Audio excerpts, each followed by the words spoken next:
So, welcome to our first episode of Crown of the Oathbreaker. So, to understand the present, we must first begin in the past. The land known today as the Kingdom of Aglarion has a rich past spanning thousands of years, influenced by cataclysmic events that involved multiple planes of existence.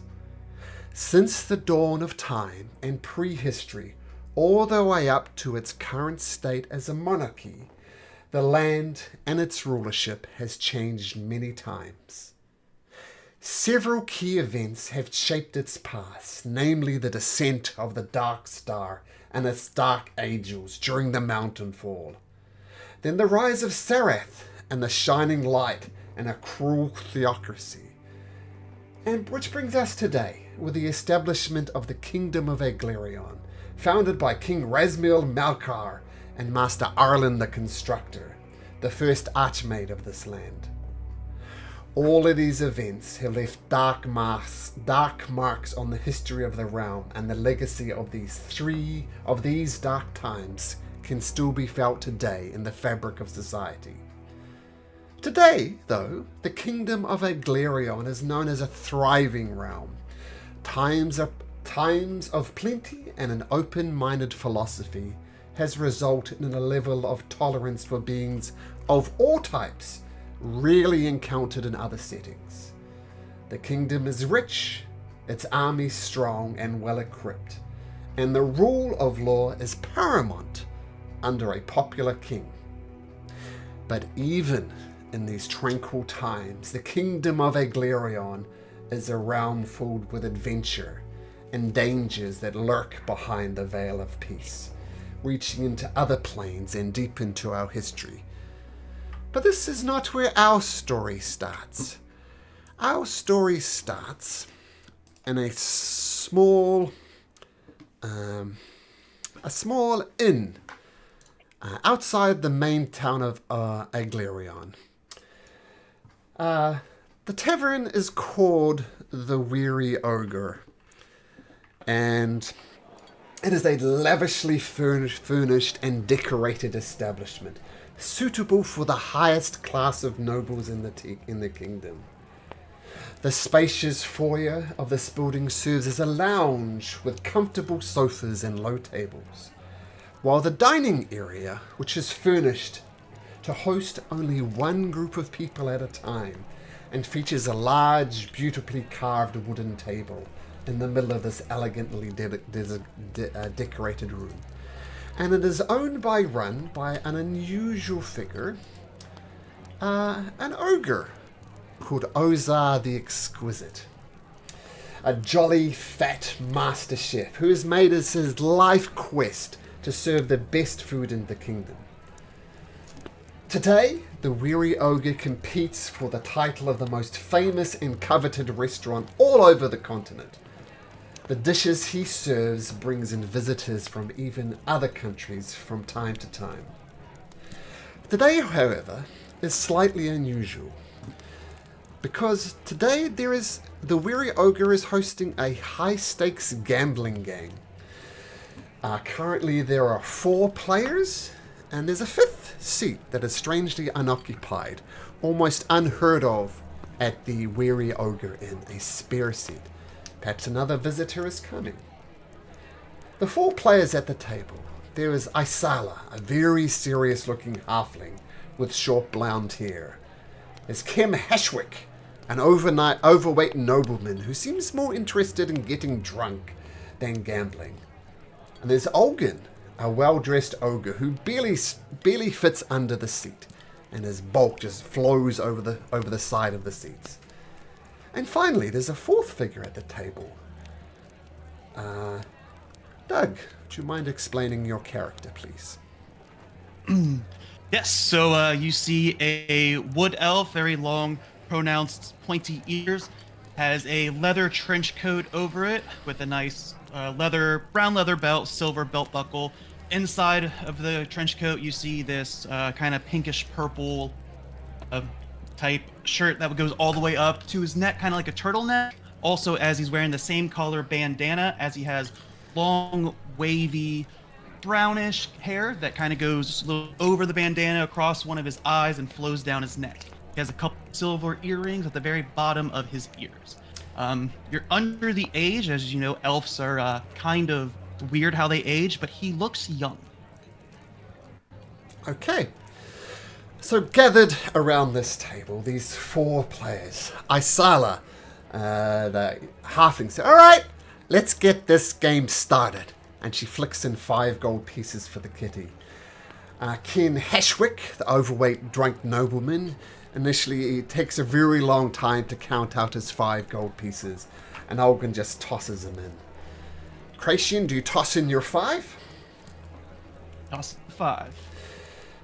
Okay, so the way this game is played is everybody's going to start by rolling a d10, and this d10 is going to be publicly rolled. Then we roll a d8, and then we roll a d6, and the closest we get to 21 without going over is considered the winner. So Isala gets her dice, rolls it, rolls an 8. Kim Heshwick drunkenly picks up his dice and throws it down, also rolling an 8. And Olgan, the ogre, the dice looking ridiculous in his hands, take it back to D10 first. We'll start that again. So a D10 from Isala, a 2, Kim, a 3, and a 5 for the ogre. And Kracian, do you wish to roll? Well, please roll, I should say. An 8.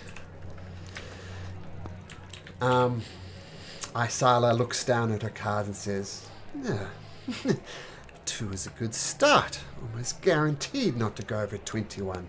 And she throws in another 5 gold pieces to the kitty, which Kim and Olgan do as well. And the eye switch to you and Kracian, expecting another 5 gold pieces to be thrown in. Well, I'm not one to back down from a little wager. Let's do this. Olgan says, Kim says, "All right, let's get this game started." And they're all gonna then privately roll a d8, which I shall hide from you. Oh, that wasn't hiding from you. I'll roll that again.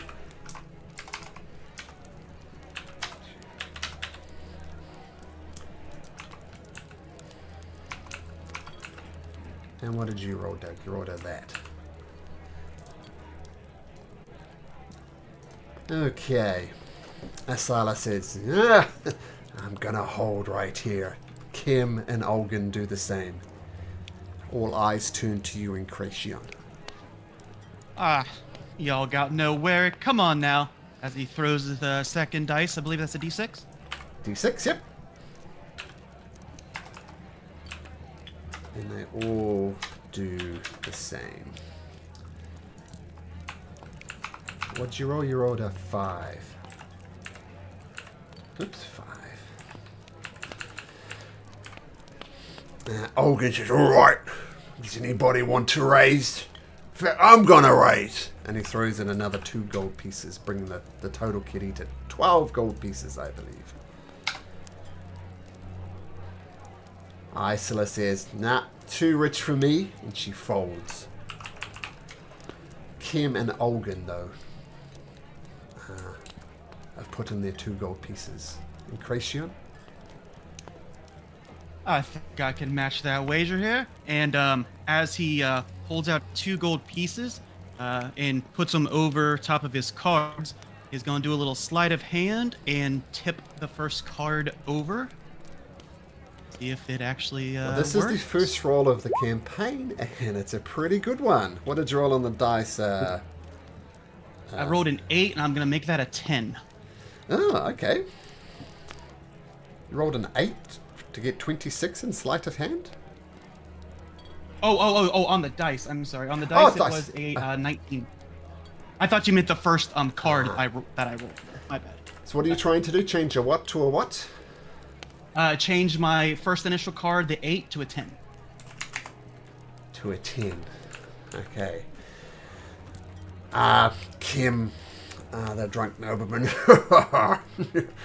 You're going down. All right, unless anybody wants to raise, let's reveal our cards. Kim turns over a 5, an 8, and a 5. Brings that to an 18. Ha! How do you like that, boys? And Oden says, that's a mighty fine hand. He turns over a 7, and an 8, and a 5. And it brings a 20, and Oden lets out a big, deep ogre laugh as Kim... that's only money. Plenty more where that comes from. And then eyes turn to Incretion. Well, pretty good hand there. I'm not one to normally be beat. I guess your 20 beats a 19. Well met.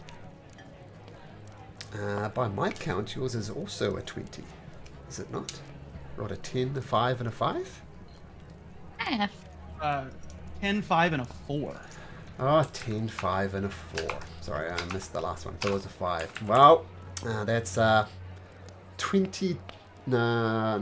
12 gold pieces disappears from Incretion's hand, despite his sleight of hand. For now, though, as the card game continues, our eyes turn into the kitchen, where Ozar continues to shout out orders to his cook. And he's saying things, look, these are big meaty hands. I can dice an onion finely. Chop it up finely. Use a tip of your knife. Rock your knife back and forth. Karzi, come over here. And what does Karzi look like? So it's Kazri. Kazri, sorry. Switch, you know. Yep, no, you're good. So Kazri, she is a light grayish, almost tinted purple skinned half drow. She's got short, wavy black hair, golden eyes, and she is at the moment wearing a tavern outfit, just kind of cleaning, bartending, serving, etc., just doing her regular tavern work. Okay. Oza calls Kazri over, and she says, "Look, we need this. We need this. Bring it on to the table. This is our parmesan encrusted pigeon breast, one of my most famous dishes. So bring out. Shit, I don't know where that other guest is. Bring out 4 of them, Karzi." Just gonna balance them all professionally and expertly, and bring them to the table and give them out individually.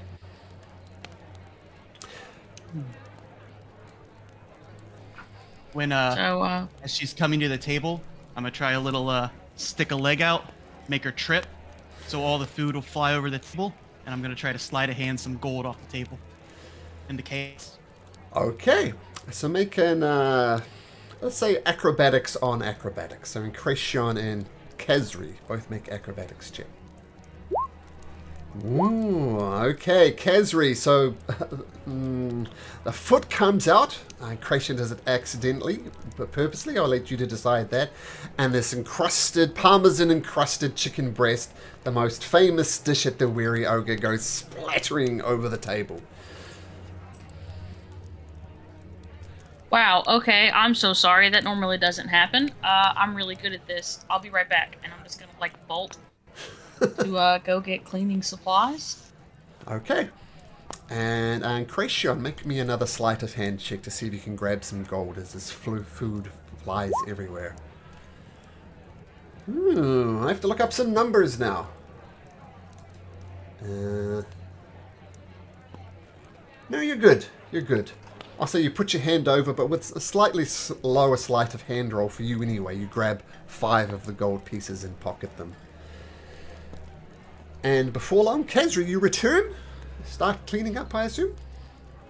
Yeah, I'm cleaning up. I'm brushing crumbs off of people, picking up pigeon gravy. I'm so sorry. This is horrible and awful. This has literally never happened before, ever. It's on the house, I promise. I'm gonna go back to Ozar. Hey, waitress, says the overweight guy, Kim. Look, it's all right, love. Don't worry about it. Here, look, take a gold piece. Stiff upper lip. These things happen. You'll be right, love.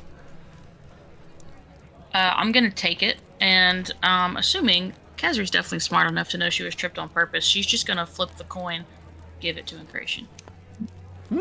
Oh, appreciate that. Thank you very much. Maybe I'll gamble it for you, see if we can double this. I'm just gonna walk off.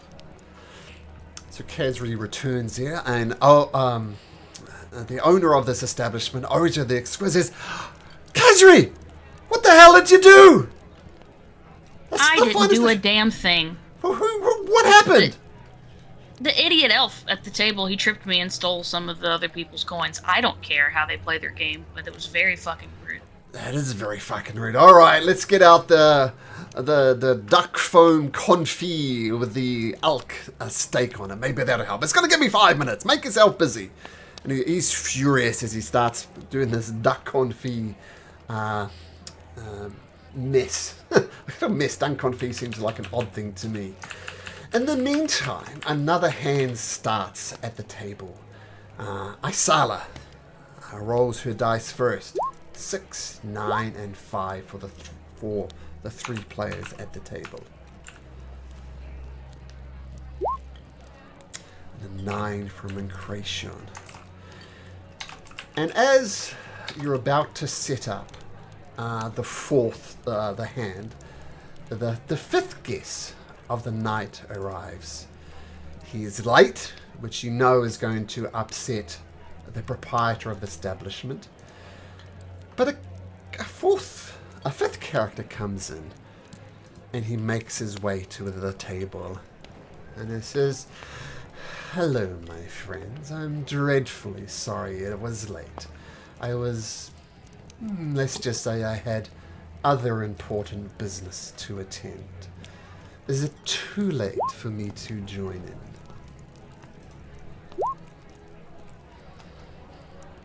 Coin play, as I say. It's up to the other 3 here. More money means more gold, says Oden. And Gareth rolls in, and he rolls a 2. And this guy who introduces himself as Gareth Gorzo. Anybody who's been out and about in the kingdom, if you'd like to, you can make me a history check. Anybody who's travelled far and wide within the kingdom of Egliran can make a history. And Cration doesn't ring a bell. You don't recognize this figure. Okay, so just Incration has travelled wide. So Incration, you don't recognize history? him. History, yep. If you want to do a history, if you think that'd be appropriate for your character, please do. Sure. But the rest of us are not there, no? Oh, But- if I'm not there, then I'm not going to. Oh, sorry, you're right. You're not there. Why am I asking you to make a history Oh. check? Please. That's true. Incration, you don't recognize him at all. And Kazri, well, you're at the back, so we won't worry about your reaction. But he's very well to do. He looks like he's a dark elf, at least half a dark elf. He's dressed in these very, very fine robes. And he looks as if he comes from money. And he's got a certain arrogance about him. And you get the impression he's maybe been here before, because only the richest of the richest tend to die at the Weary Ogre, given its reputation. But Gareth rolls a 2 on the table as you all throw in your 5 gold pieces in the kitty. All right, says Gareth, let's roll again, shall we? And of course, let's do this in secret. And I'm going to have all the NPCs roll their dice in secret. I was doing mine secret, but I'll let the people that aren't here see it, so Sure. you guys see what's going on. Oh, good. Mm-mm. Okay. Everybody looks at their dice and they kind of hide. And Isala, Kim, Oden, and Gareth all say, "No, I'm gonna hold." And Gareth says, "What about you? I believe your name was Incration. You have an elf way about you? Where is your bravery? Throw down some coin. Raise the pots." Not nice to tempt a gambler like that. You know I can't refuse. Here's 3 gold in the pot. Okay, so the pot is now 8 gold pieces. And then finally, no one's going to raise it anymore, but everybody stays in. We're going to roll the final dice, a d6. I'll roll it for the NPCs.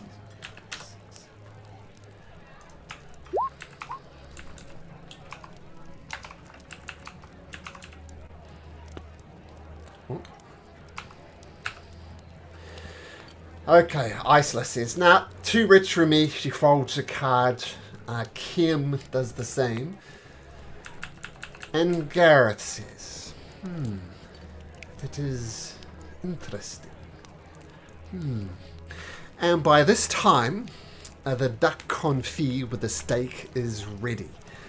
And Ozar the Exquisite says, all right, Kazi, get this out. Make sure you look out for that dickhead's leg this time. Get out the duck confit as quick as you can. Again, I will very professionally and expertly deliver these, this time starting at the other end of the table. I'm gonna see Gareth and pretend like I'm so distracted by just putting food down, and I'm gonna individually put everyone's food at the table, including Gareth, and attempt to very quietly just make my way back to the kitchen without making a scene. If I successfully do that, I will excuse myself to my rooms for a moment. That stuff is supposed to be sleight of hand. It's the same bonus plus 7. As she's getting the food down, I'm going to try to change my D8 from a 1 to an 8. D8 from a 1 to an 8. Okay. So we'll focus on Karzi just for a second. So you do manage to serve the entire table, and you go back to the kitchen, and you look quite panicked. And Ozar picks up on this and says, Kazri, what's up? What's going on?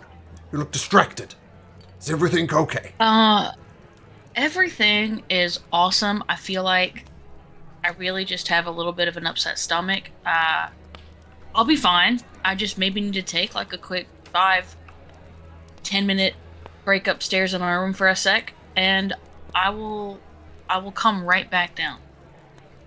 Look, I've known you for a while. You've worked for 6 months. I can tell it's not an upset stomach. If you're in any type of trouble, you need to let me know. I mean, I'll let you know there's 6 ne'er-do-wells surrounding the ogre. Does this have anything to do with you?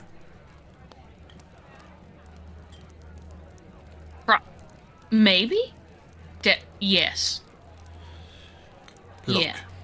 Look, Kazri, you've been a good waitress for me, but I think you need to get the hell out of here. Head upstairs, head out the back window. That's the only way I think you're going to get out of here. But go, be well, quick, safe, and he gives you 10 gold pieces. Go, get out of here. Upstairs, out the window. I'm going to give him a really big hug. Thank you very much. I'm very sorry that all of this is happening so quick, and if one day I can make it back here, I will. And I will run. Okay, get the hell out of here. And Kazri, you leave and head upstairs? Yes. Okay, while this conversation is happening with Ogar the Exquisite, Gareth, as he's kind of clicking his gold pieces, he says, now, before we reveal our cards, I have a question. I'm looking for a young lady who goes by the name of Kazri, I believe. Looking dissimilar to me. I've heard rumors that she was here to dine tonight, perhaps, but I haven't noticed her. Have any of you seen a dark elf woman called Karzi? Isala says, no, never seen her. Kim says, everybody looks the same to me. And Oden pauses for a second and says, nope, never seen her. No, sorry, friend. Can't say I have. I just travel from town to town looking for card games. Don't pay much attention to people that don't play cards. All right. Well, if you find her, let her know that Gareth Gorzo is looking for her. But let's see the cards. And Kim flips over 17, Oden 18, Gareth a piddly 12. So Oden says, you and me and Cracion, 18, that's gonna be hard to beat. That's true, friend. That's true. But in the game of cards, the only thing that could be an 18, besides, of course, the higher number, is the perfect number as he pops over 21. Well played, friend, well played. And the pot was 8 gold pieces, so you can profit 32 gold pieces if you like. And as the coins are cast out, you notice Kezri dashing up the stairs. What do you do? Well, friends, I think I'm going to go outside and use the bushes perts. Play a round or two without me. A gambler always knows when to take a moment. Okay.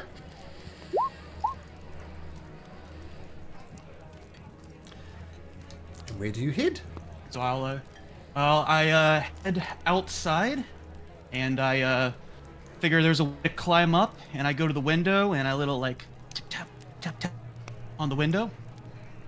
Kezri, you hear that? Hey. I will freak out, panic, look at the window, notice it's the guy from downstairs. I'll throw the window open. What are you doing here? Listen, let's go. I am occupied. They're playing a couple games while they wait on me. I can show you how to get out of town. I'm used to sneaking around when people catch me cheating at cards, all right? So you're either in or you're out. But I'm leaving. I got my goal.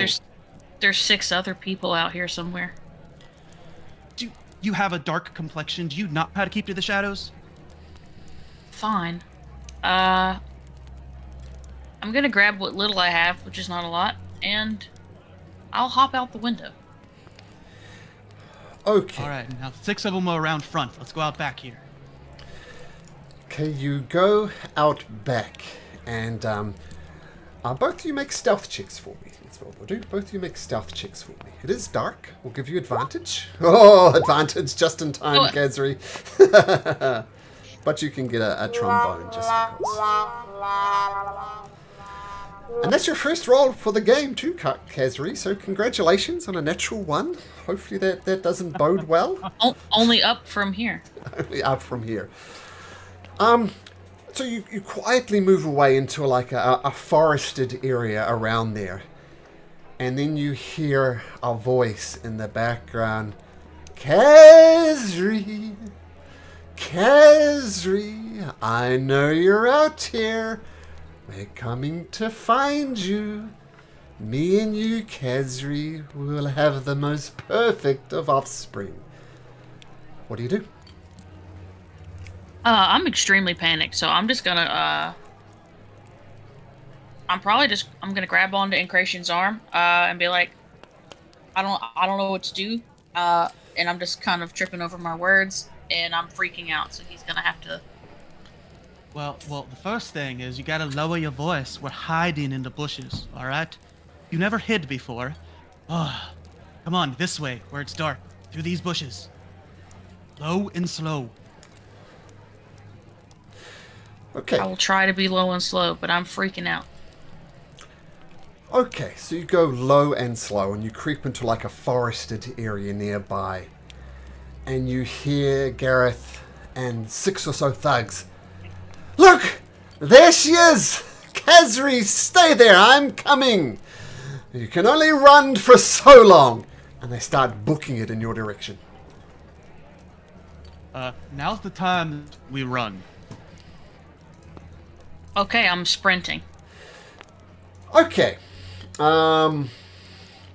So, we're going to move into more of a chase sequence type thing here. So what do you guys do? You just start booking it, running through the forest as quickly as you can? Yes. What's your movement speed, Kezri? 30.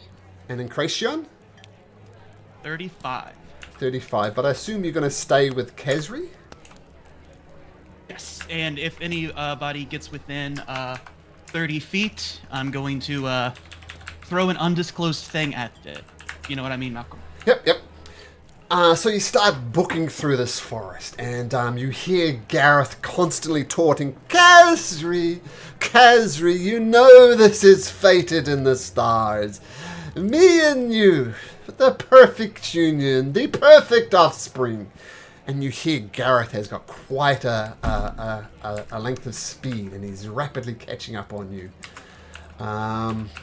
The thugs are kind of lagging behind, but Gareth seems to have quite a bit of pace on here. And as you run through the forest, roll me a d10 if you'd be so kind, Khazri. Oh, sorry, d20. D20. Ignore that then. Okay. Or don't, you know. So as you're running through this forested area, there's a stream, like a ravine, that blocks your path. You're going to either jump on it or you can wade through it. What do you do? She will definitely attempt to jump across it in her haste. Okay, so in Incration, if you're doing the same, can you both make me athletics checks, please? Amazing. So perhaps both stumbling, you stumble into the water. You don't both take a little bit of bludgeoning damage. You take 3 points of bludgeoning damage as you face plant into this river, but you shake it off and recover. But it slows you down. You don't get quite as far as you'd hope this time. And instead of running the normal 60 feet, you both only ran 50 feet. You hear Gareth behind you as he attempts to jump over it, and he clears it with ease and is coming up hot on your tail. The thugs behind him, they're going to try and do it as well. We'll roll them as a group, and they trip and stumble, and they fall further behind. But Gareth is getting forever closer as he runs up, as you continue to tear through the forest. So this is taking course, think of each time I ask you, it's taking about 10 minutes, so this is an extended chase. And all through, Gareth is saying, Karzi, I'm coming for you. Our children are going to be perfect pureblood. Are you saying anything, Karzi, or are you just booking it? I'm mumbling about how I'm gonna throw up as I'm just running.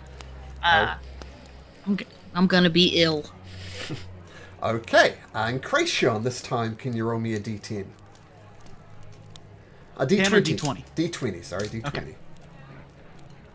Let's try an 11.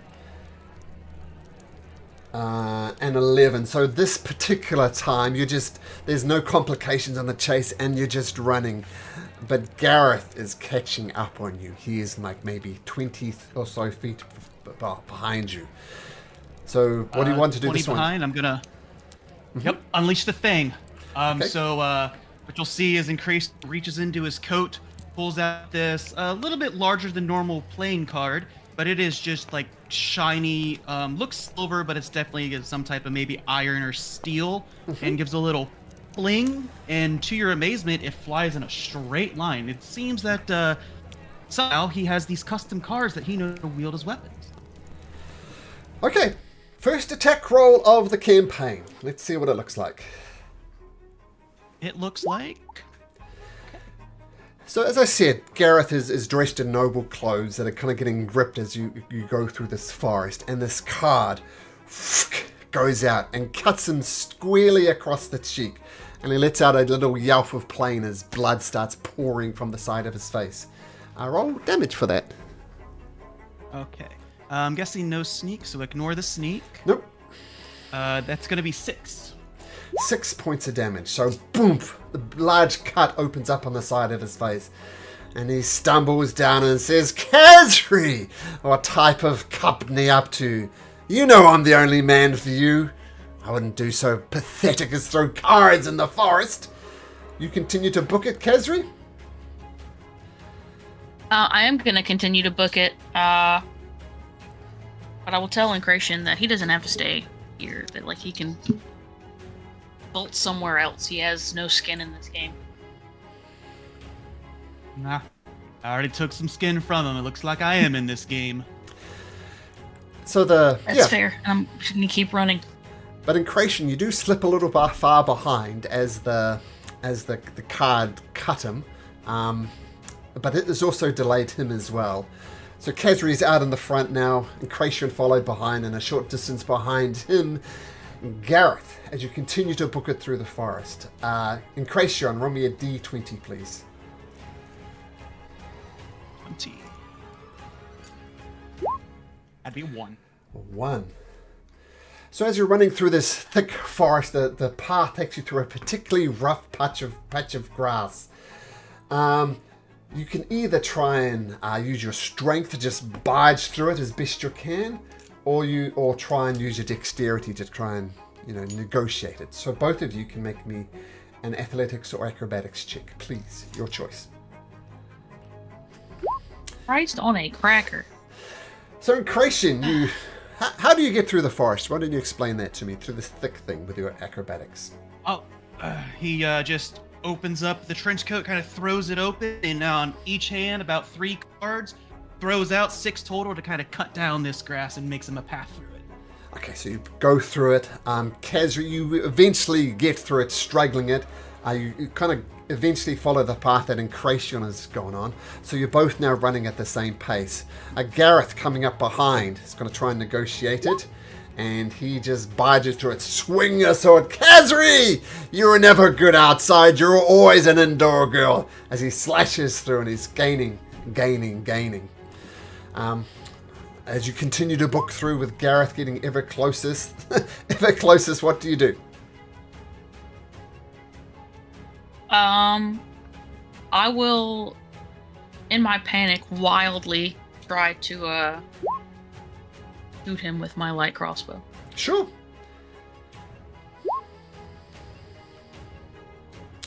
Let's see your first attack roll of the game.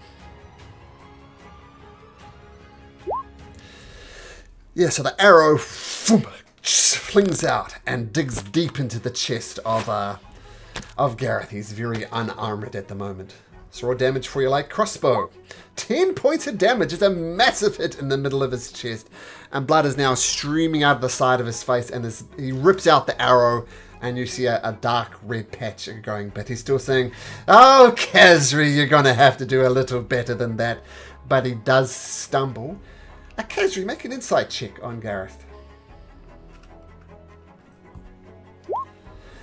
Despite his bravado, he is looking rough, but he continues to chase after you. Khazri, roll me another d20, please.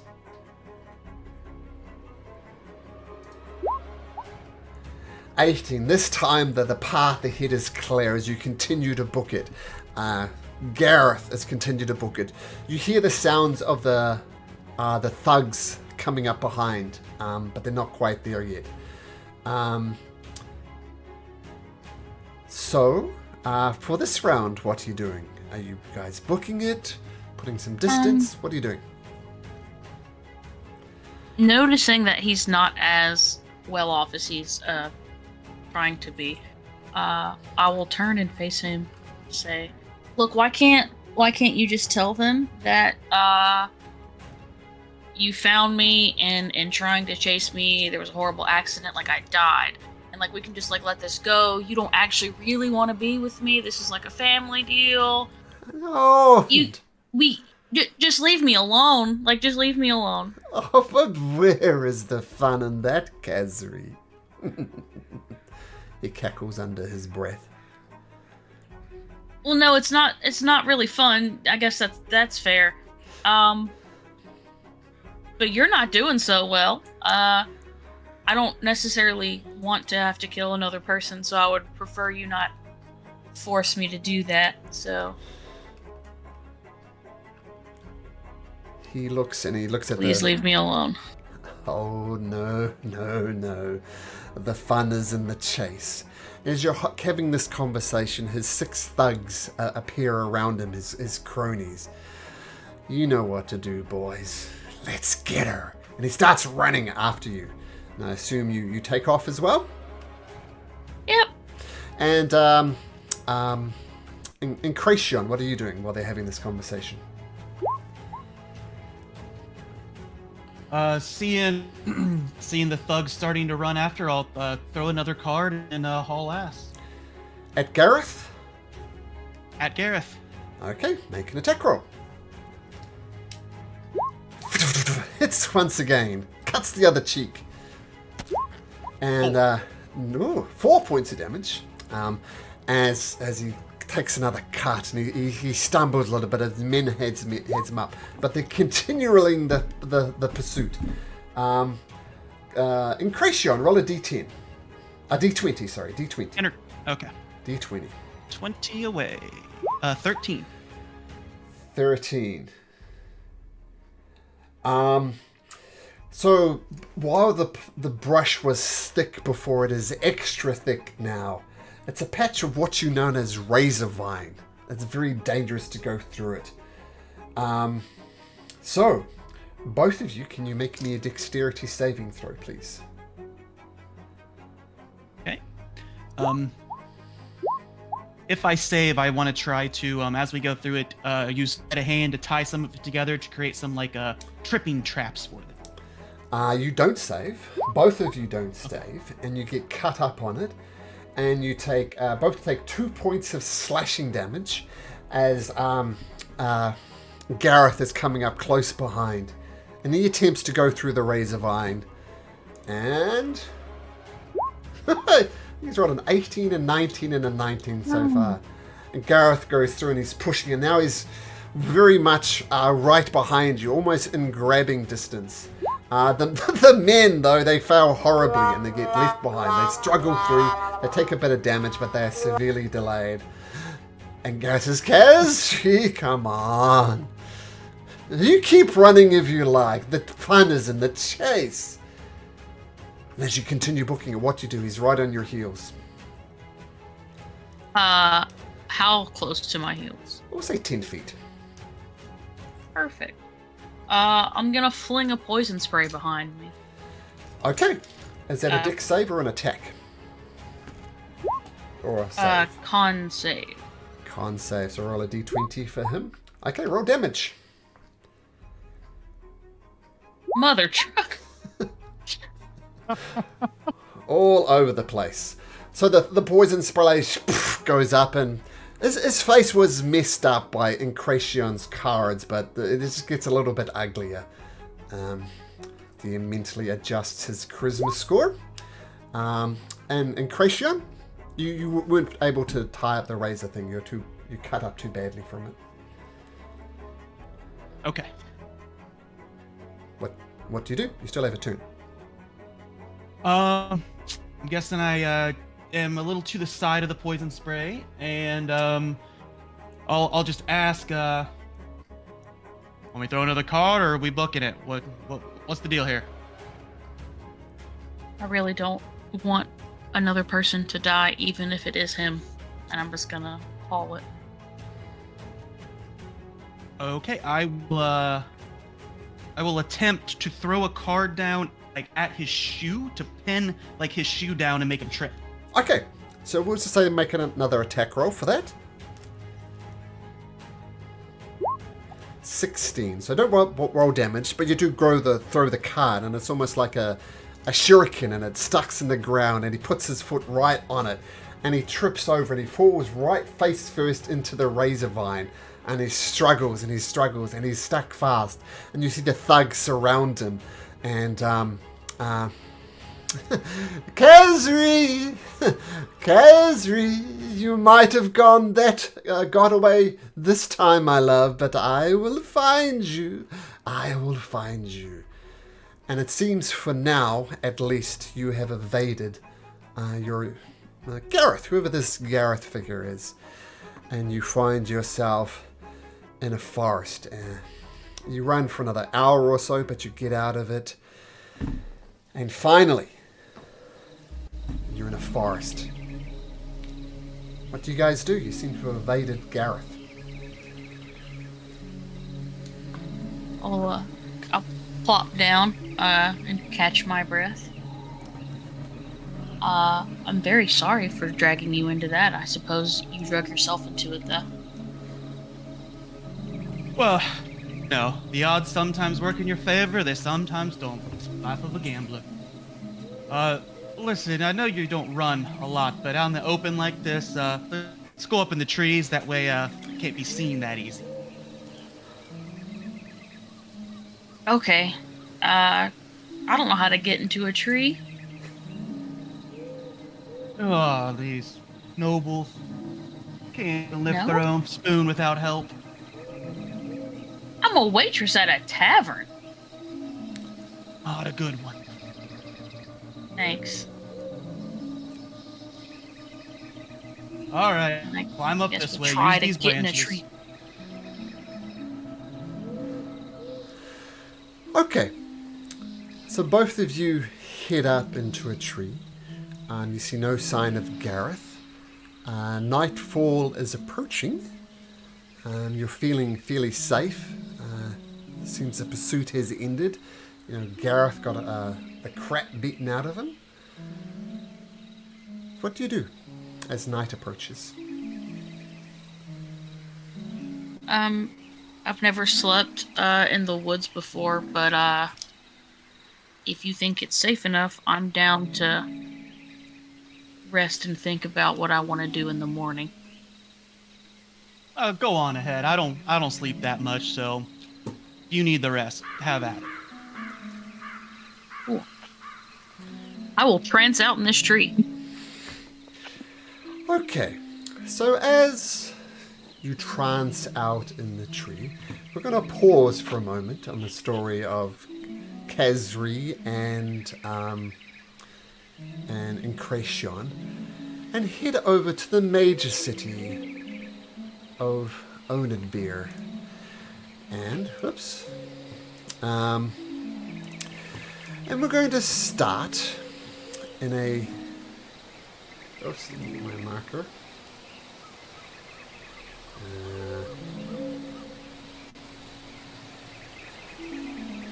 Well, actually, firstly...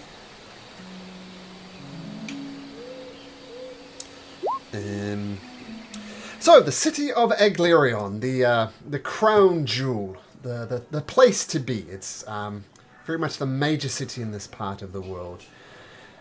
But our focus doesn't start in a big place. No, I just can't find his marker. Where's it going? There it goes. We start in a gambling hall. A place called the 999 Gambling Hall. It's a place where high rollers go, where credit is handed out, on the condition that you also have a piece of hair that you can give. This establishment is run by a person called Golfer, who looks like this. And he's the proprietor of this establishment. But it's a windowless black building from the outside. But inside is highly illuminated with colourful lanterns that are on all the time. And Golfer, the bugbear, is known for his minimal tolerance policy, bringing relative stability for this organisation. High rollers are offered credit at a reasonable interest rate, according to Golfer anyway. And we see one person currently talking to Golfer. So what does Vander look like?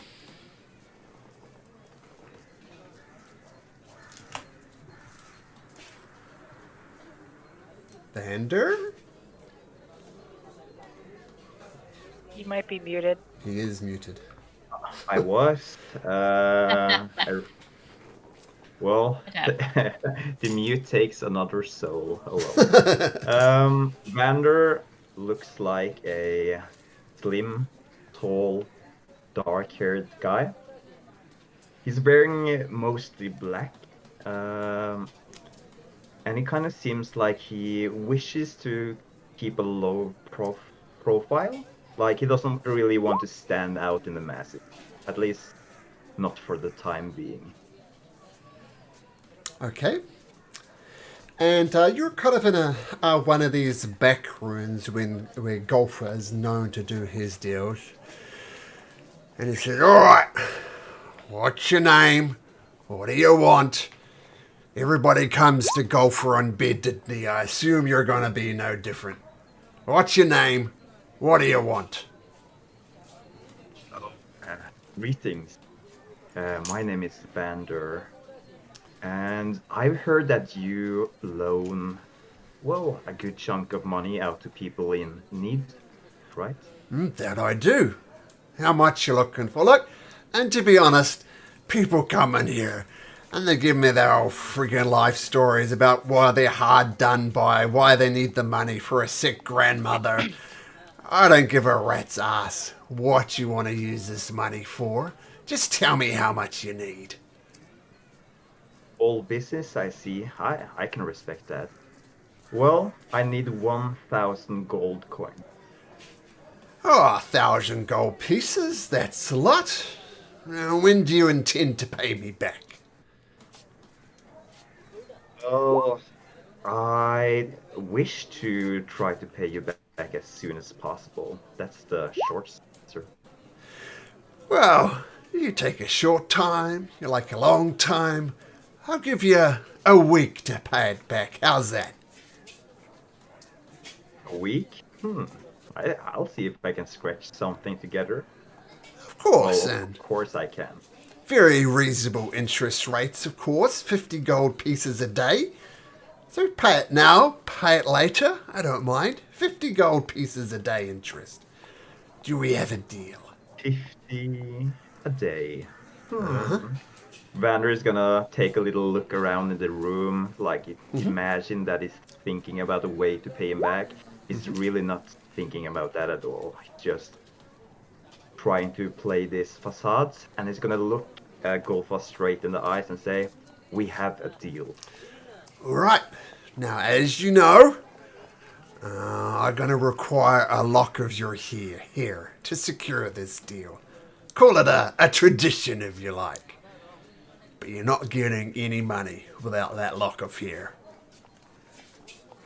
So Vander's gonna be a little bit like disgusted. Is this guy really gonna ask a lock of my beautiful hair? Well, Now, keep in Golfa, mind as a player, I mentioned this to you before when we're discussing your character, and you're fully aware that he was asking you for a lock of hair. So you knew this was coming. So if you'd done anything that you think Vander would have prepared for, now would be your chance. So, but you're expecting this to happen. Well,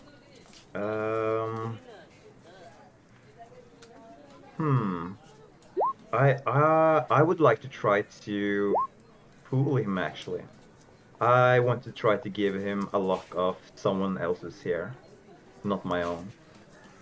Okay. And let's say that I'm going to try to pretend that I use a knife that I carry with me. That I take it behind my head and I cut a little piece of my hair off. Or pretend to, of course. I'll pretend to do that, of course. Oh, by the way, and- maybe I should have mentioned this to the two characters we've already met, but everybody has a point of DM inspiration. Okay? So if you roll a crap dice, feel free to re-roll it again. Apologies to Kazri and Incretion. That could have been useful. Okay, Yeah. make a sleight of hand check as you attempt to give Golfer a lock of hair that is not your own. First roll of the game, Vander, no pressure. This is going to set the tone for your character. Let's see what you roll. This will be my downfall. Can't do worse than me. Ooh, a nice 14. Now just, where did you get this piece of hair from? Whose hair is it? Well, let's say that Vander likes to taste the fruits of the world, so maybe he met a interesting girl at the bar a couple of days ago, perhaps. He was seeking someone with a similar here type as Vander, of course. That's his. Well, that was his plan all along. You know, not to really get to know this particular girl, Okay. but to reap something else. Okay, so sweet talk her enough to get her distracted, snip off the hair. And so there's a random girl somewhere in Oden beer whose hair you're giving. And Golfer takes the hair. He takes it to a safe at the back of it. He puts it in a little envelope, and you see him write Vander on the title of it. He puts it in his safe, and he counts out 1,000 gold pieces. It doesn't give you 1,000, in fact. It gives you, what would there be, 100 platinum pieces. So they're the equivalent. And he stacks them up. Alright, that's a lot of money. So, if you paid me back this incident, 1,050 gold pieces. Alright? So I suggest you use it wisely and get back to me ASAP. If it takes longer than a week, I'm going to come looking for you. Don't worry, you'll find me soon enough. Alright, Well, business is done. I guess I'll be taking this money then. Off you go. Thank you so much for your contribution to my health. And Vander is gonna pick up the money, shake it a little bit, to like, Ching. well, yeah, and I give Golf a little bit of smile, a nod, and then turn around as he leaves. Okay, so you head out into the streets of Oathbreaker. This coin weighing heavy on you. You know what you need to do with this, but we'll get that in a little bit. As you leave the gambling hall, a little kid comes up to you, maybe 8 or 9 years old, and looks up at you and says, "Hey, mister, did you get lucky in the 999 gambling hall? Did you get lucky? Did you make some money?" I'm gonna look down at the kid, I'm gonna give him or her a big warm smile and say, "Kids, you'll always be lucky wherever you search. Don't worry about that. Today, I was lucky. Tomorrow, you're gonna be lucky." I want to be lucky tonight. Why don't you share some of those winnings with me? Just a copper piece, that's all I'm asking. I'm gonna look down at the kid, I'm gonna gonna nod, and then I'm gonna say, "Off you go, little one. I have business to attend to." Ah, And gee. I'm gonna just keep on pacing forward. Gee, thanks, mister.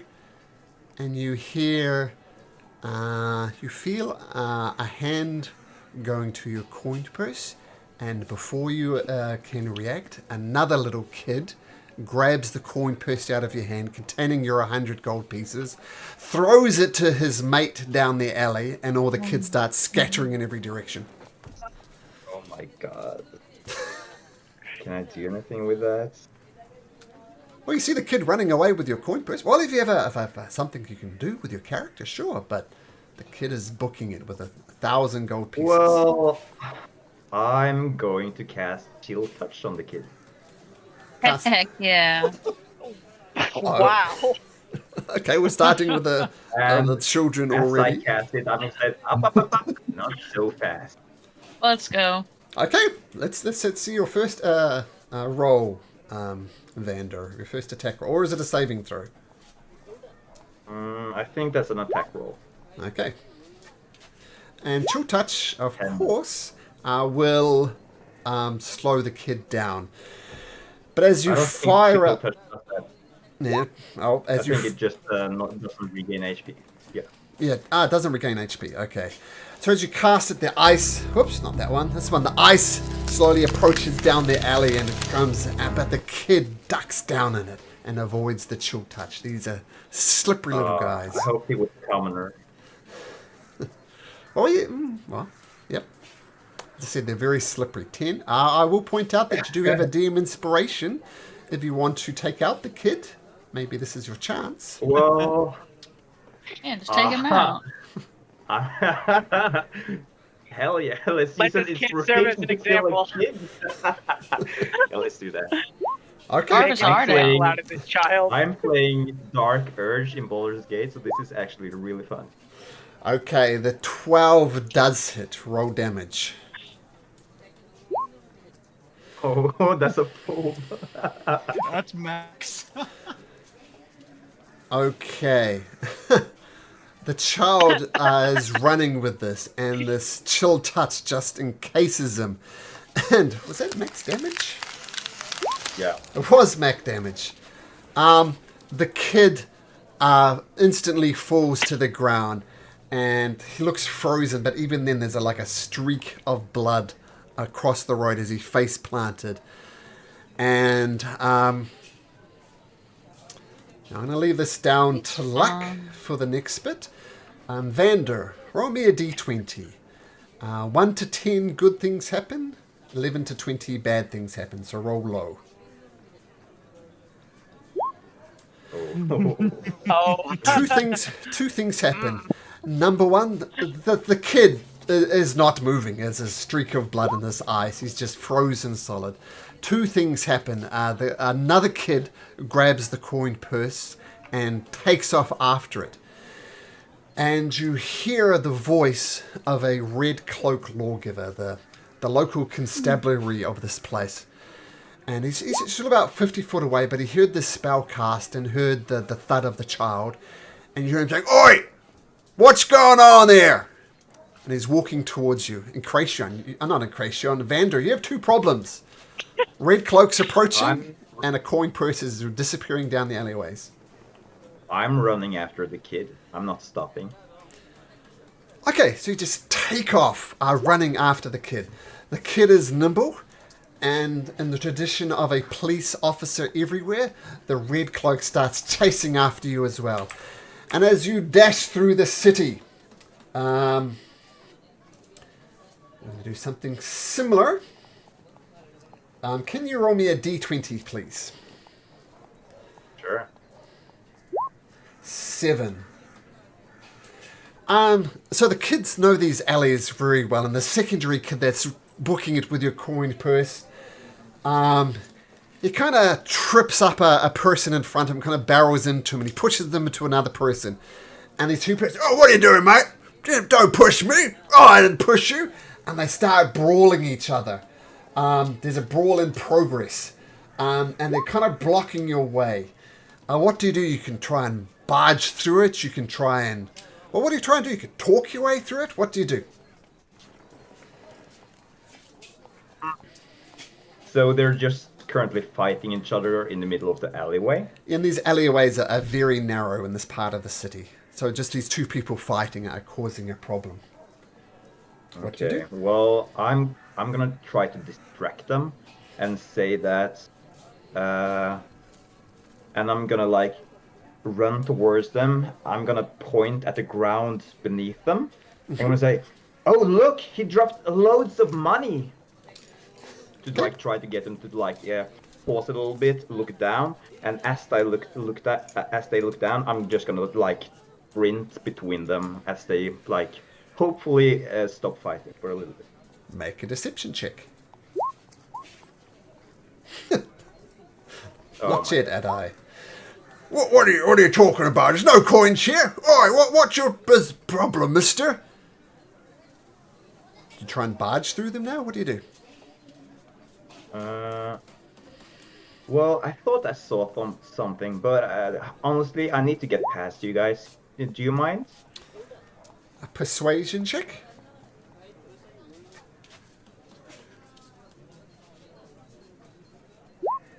My rolls. They kind of hey, we're fighting. This guy started. I don't know. And for an interminably long time, they bicker back and forth. But finally, they say, "Oh, piss off, mate! You're a nobody." And you go through, and you see the child with your gold disappearing into the distance. And the policeman is catching up on you. There's red cloak people as well.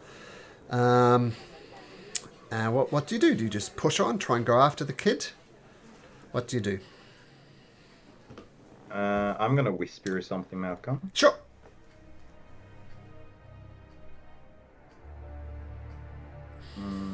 Oh. Weird.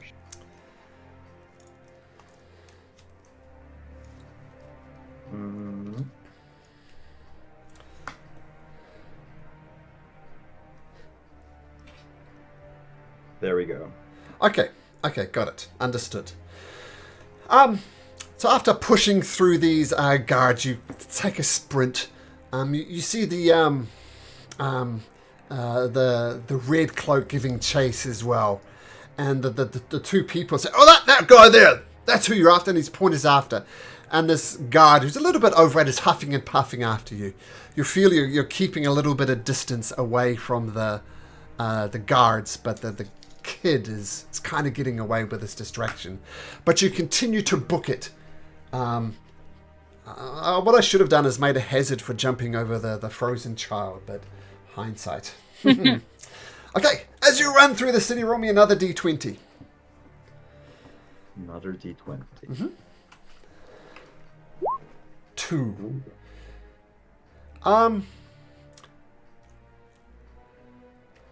There is a big crowd gathered. They're watching some street performer doing juggling and going back and forth. And there's a crowd. And the kid tries to dash through the crowd. But he bumps into and he falls onto his butt. He holds onto the coin and he pushes through the crowd. But it's very much to see slowed him down. Vander, what do you do? Wait, so he's slowed down. Am I able to like reach up to him? Not quite yet. But you are gaining. Okay.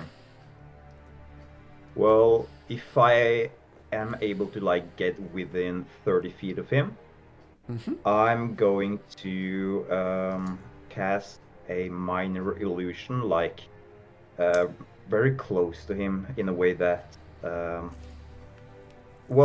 in a way that he's probably able to see it. And I imagine minor illusion can't really be that big, right? But it could be like the size of a chair. Sure. So I think I'm going to make a dog, an angry dog that's kind of snarling at the kid. I think with minor Trying to make illusion, it it has like- to be a static image and a soundless static image. So you do a dog, but it's not going to be moving or growling.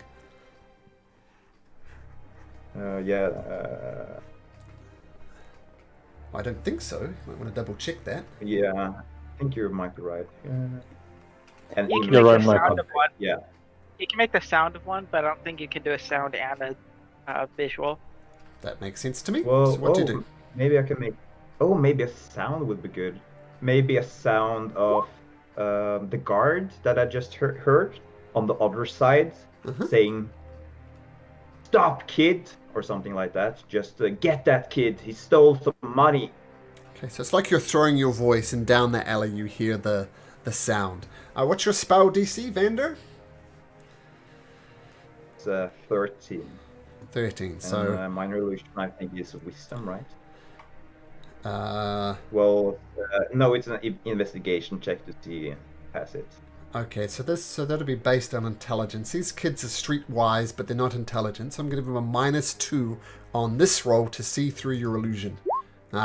He stops and pauses and looks around confused. He is not sure what to do.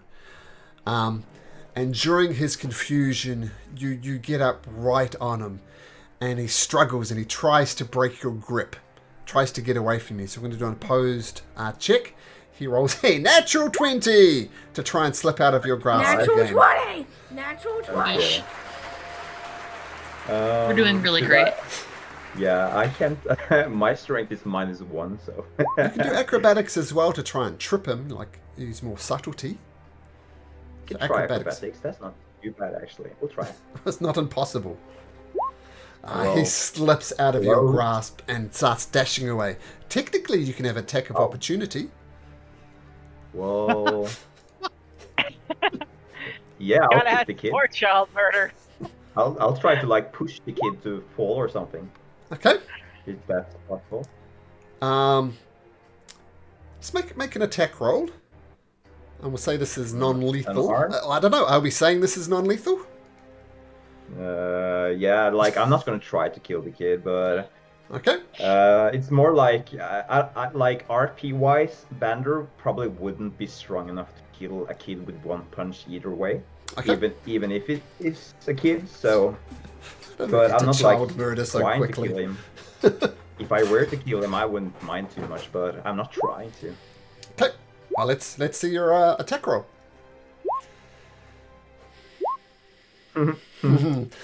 Haymaker, not very good. Kid ducks under it and he starts running off down the alley. During this time, that the policeman is getting further and further behind. He's struggling because he sees the guys fighting. He tried to deal with that. The street performance, tries to check tax codes and stuff for people paying the appropriate thing. But he's still in pursuit, but he's got quite a bit of distance from it. As the kid struggles through and takes off once again, roll me a d20, Vander. 19. This time, there's just a straight race to the no complications along the way, no crowd problems, for example. And you catch up and you can right by the kid. You can grab him by the collar now if you want. Yeah, I'll try to do that. Okay, once again, let's do opposed acrobatics athletics. This time he rolls a 13. Sorry, no, an 11. Oh, but regardless, you beat him. You grab him. So, hey, let go, mister! Hey, help! Help! This man's trying to take my coin purse! Help! He's ignoring you. This man's trying to steal my I'm just gonna gold! grab the coins out of him, then I'm gonna push him away. Okay, let's do an opposed strength check. 16. Oh my god, these kids are strong. Oh, no, I'll call that 14. He's a kid. 14. Do you want me to do just normal strength? Doesn't matter, I don't have anything in athletics either way. Oh, nat 20. Oh, there we go. Natural Turning it 20. around. Natural 20. Heck yeah. So you grab this massive... I mean, there's a lot of money in there. It's no surprise. But you grab it, and by this time the red cloak is caught up, sees you. And the kid's saying, hey, Mr. Red Cloak, that guy stole my gold. Tell him to give it back. He falls to the ground. I'm gonna lean over to him. I'm gonna try to intimidate him to shut up. Okay. I'm gonna say, if you don't, like, I got the money back now, so if you're not quiet, I'm gonna kill you as well. As well. As well. Okay, intimidation check. I'm gonna give him a little smile as I do.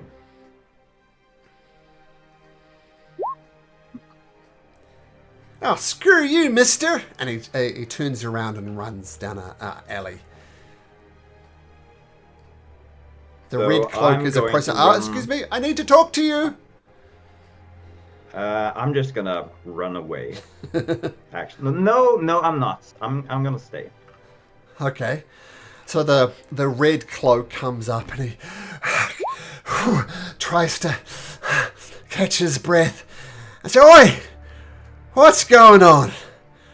Is there a kid down there frozen as an ice cube? What happened? Frozen as ice, you say? How? I'm gonna act really confused. Okay. You're gonna have to do me a deception check then.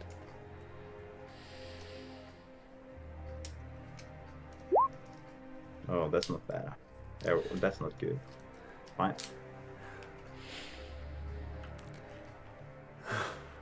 Look, why was that kid screaming to give him his coin purse back?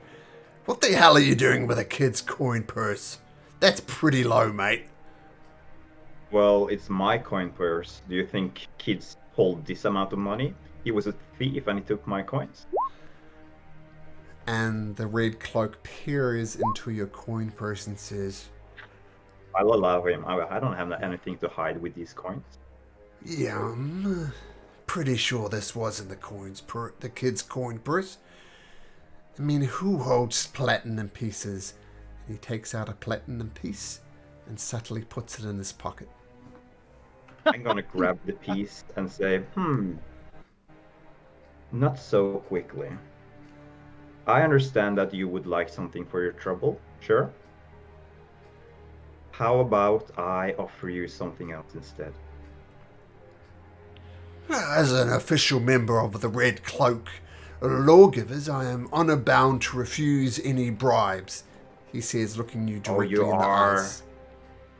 You are, aren't you? So I'm gonna keep holding the coin, but do you still take gifts for your honorable actions of protecting this city. Oh, donations That's to the your Red Cloaks right. are always encouraged and open. Please Oh, do. that's fantastic to hear.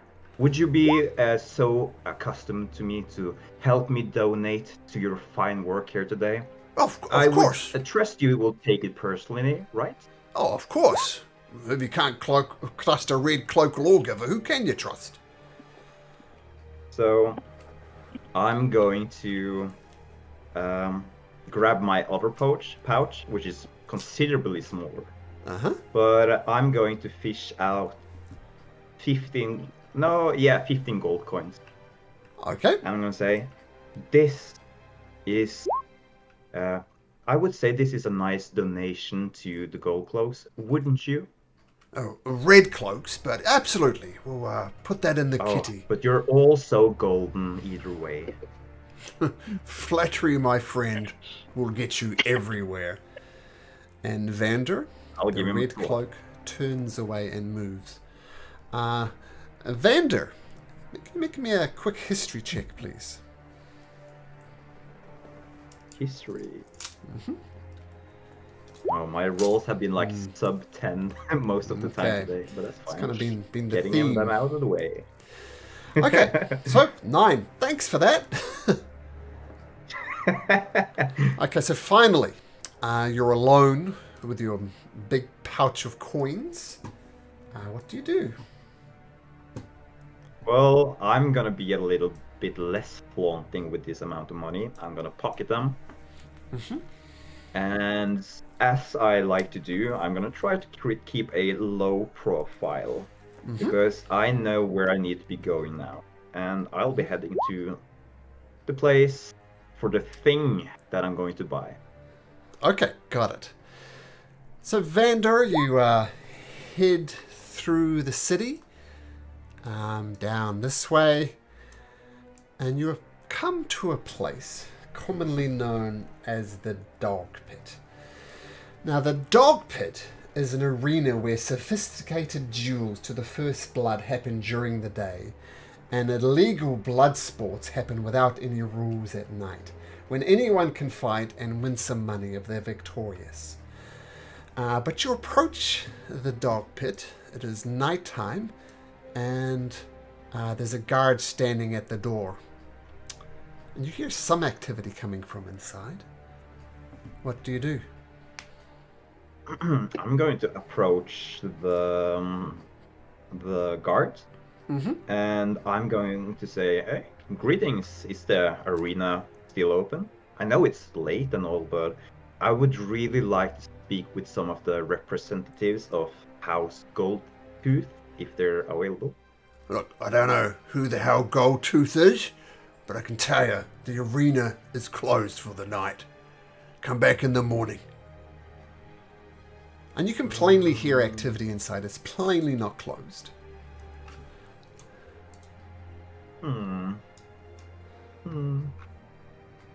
Well, what's happening inside then, if you would be so kind to enlighten this, well, ignorant soul? Nothing of the sort. And by the way, put you on the wrong map. Should technically be this map. This is Malcolm's custom map. If you hover over a particular pin on the map, you should notice a little pop-up. That Oh comes wow. up. Oh, that's really cool. Ooh, Loads of fancy. opportunities, it seems like. Nice. Yeah, this is a thing that I added that the makers of the game really liked. So, yeah. So, for example, he's down here at the Dog Pit. If you hover over 103, he's at the Dog Pit. So if you get confused, want to know where something is, just hover over it. So feel free to take a mini tour if you like, people who aren't Vander. Nothing's going on, mate. As you well know, activities in the arena, in the Dog Pit, are strictly forbidden after hours. Come back in the morning. Fine, all, but I'm not here to battle myself. You see, I'm pretty scrawny. But I am interested in making a deal with one of the fine lords here today. And I would be certain, as a matter of fact, that they would like to hear my proposal. because I do bring some gold to the table for a potential buying of a gladiator here today. Make a persuasion check for me, Vander. Let's see if you can break the roll, the sad We'll see. rolls. No, we can't. Think so. Nope. No, sorry, mate. Closed. If you have business, you can wait till morning. So, what time does it open tomorrow then? At dawn break? Approximately dawn, yep. I see. So I'm gonna take a little stroll around the arena. I'm gonna bid this guy farewell, and I'm gonna look for other potential entrances. Okay, make an investigation check. As you carefully look around, looking in nooks and crannies, little alleyways. There's a better roll. And you do find a way to sneak in. Well, you find a little opening. It's very well protected with like barbed wire and stuff around it. But you find a gap beyond the barbed wire, which you could possibly slip into the stadium. But you can have to negotiate this barbed wire first.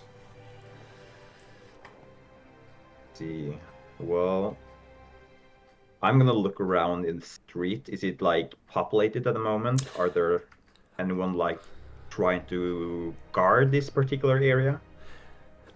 Strangely enough, yes.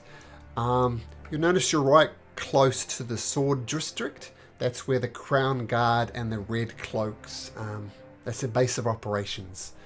So that you see quite a few of these lawgivers wandering the streets, kind of going back and forth along the long road. You could possibly sneak through them, but you have a problem with possible eyes on you and the barbed wire.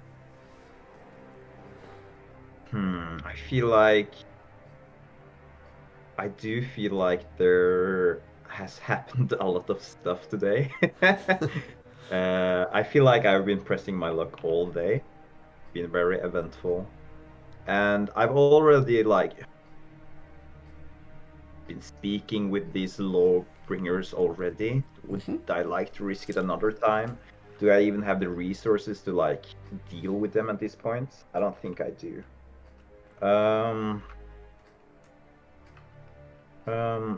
Well, I'm going to do something though.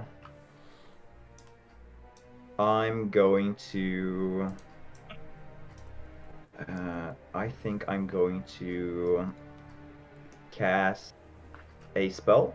Sure. I'm going to cast. Oh, wait a minute. Yeah, I'm just going to cast Distort Value. Okay. On one of my daggers. Okay. It basically doubles its value, so it's not much, but it's something, I guess. So your dagger turns into looks like a very expensive very dagger. Okay. Yeah. And I'm going to return back to the guards. And I'm going to hold the dagger on the blade side, of course. I don't want to seem like I'm threatening or anything. And I'm going to say, listen, mister, about what you said earlier. I am kinda in a rush. So I would really like to gain access today. And if you're so humble to help me with that, I will give you this dagger, which I hold very dearly. Oh, it's a mighty fine dagger. No denying that. It is. And with me giving you this dagger, it represents how much I would like to gain access today, which is quite a lot. So please, would you be so kindly to help me? Make another persuasion check. Or just your persuasion. I don't imagine your deception is better than that. Ooh. I was about to say the DC is significantly higher because you failed the first time, so the DC goes up. But an 18 is good enough. Well, and he doesn't say anything. He takes the dagger, pockets the dagger. How long does it last? 8 hours. Okay. And you slip into the dog pit. And as you slip into the dog pit, we're going to change focus once again. So inside behind the scenes of the dog pit, there are some cages out back. And inside one of these cages is a figure. What does Bone look like, Christian? So, you see a huge man covered in scars, bruises, and notably stitches on his arms, legs, his neck, and his head. His skin is pale with an almost corpse-like complexion. Limbs and head seems to be sewn on with something strong, which is kind of making him unable to move his neck. Mm-hmm. On his arms are pulsating blue blood veins with something that is not normal blood flowing through them. And this Goliath of a man is wearing simple clothes, beggar's clothes, a dirty ragged vest and trousers with no boots. And at his side is a large metallic ball, more like a sledgehammer. Would not seem out of place at a construction site, if not for the bloodstains on its head. His eyes look out from his skull with a dull blue look, with an icy blue glow, and his eyes have no irises or pupils, just icy blue scleras. And also, a closer look at his skull would reveal that his stitchings are more metallic in nature and circling his forehead. And something that is more strange is the feeling of, if you look at him, there's a feeling that something might be hovering above his head, but it seems as if there's nothing there, and a sort of absence of something, hard to explain. And he's just sitting down in his cage, looking at a small amulet with 3 rings, a silver, green, and red ring attached to a bigger ring. He's just staring at it. Nice. So, outside of the cage, you see 2 figures. One is a halfling, which you recognize as someone called Joffer Pebblefoot, the MC of this event. And beside him is a second figure, Lord Goldtooth, who's a goblin. And this goblin, very, very finely dressed, very unusual to see a goblin this well dressed. But he drags his dagger against the cage that Bone's at. Clang, clang, clang, clang, clang, clang, clang. Oi! Bone! Are you ready?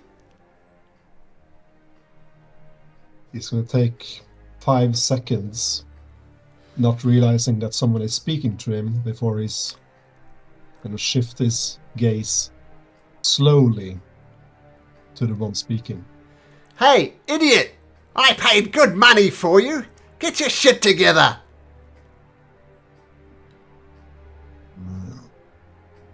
He's going to growl and stand up. Oh, you can't stand up. This cage is so big you can't stand up. Oh, so small that you can't stand up. And Lord Goldtooth says, well, I guess it's as good as time as any. Get your act together. Get that rage in your heart I know that you have. And he opens the door and lets you out.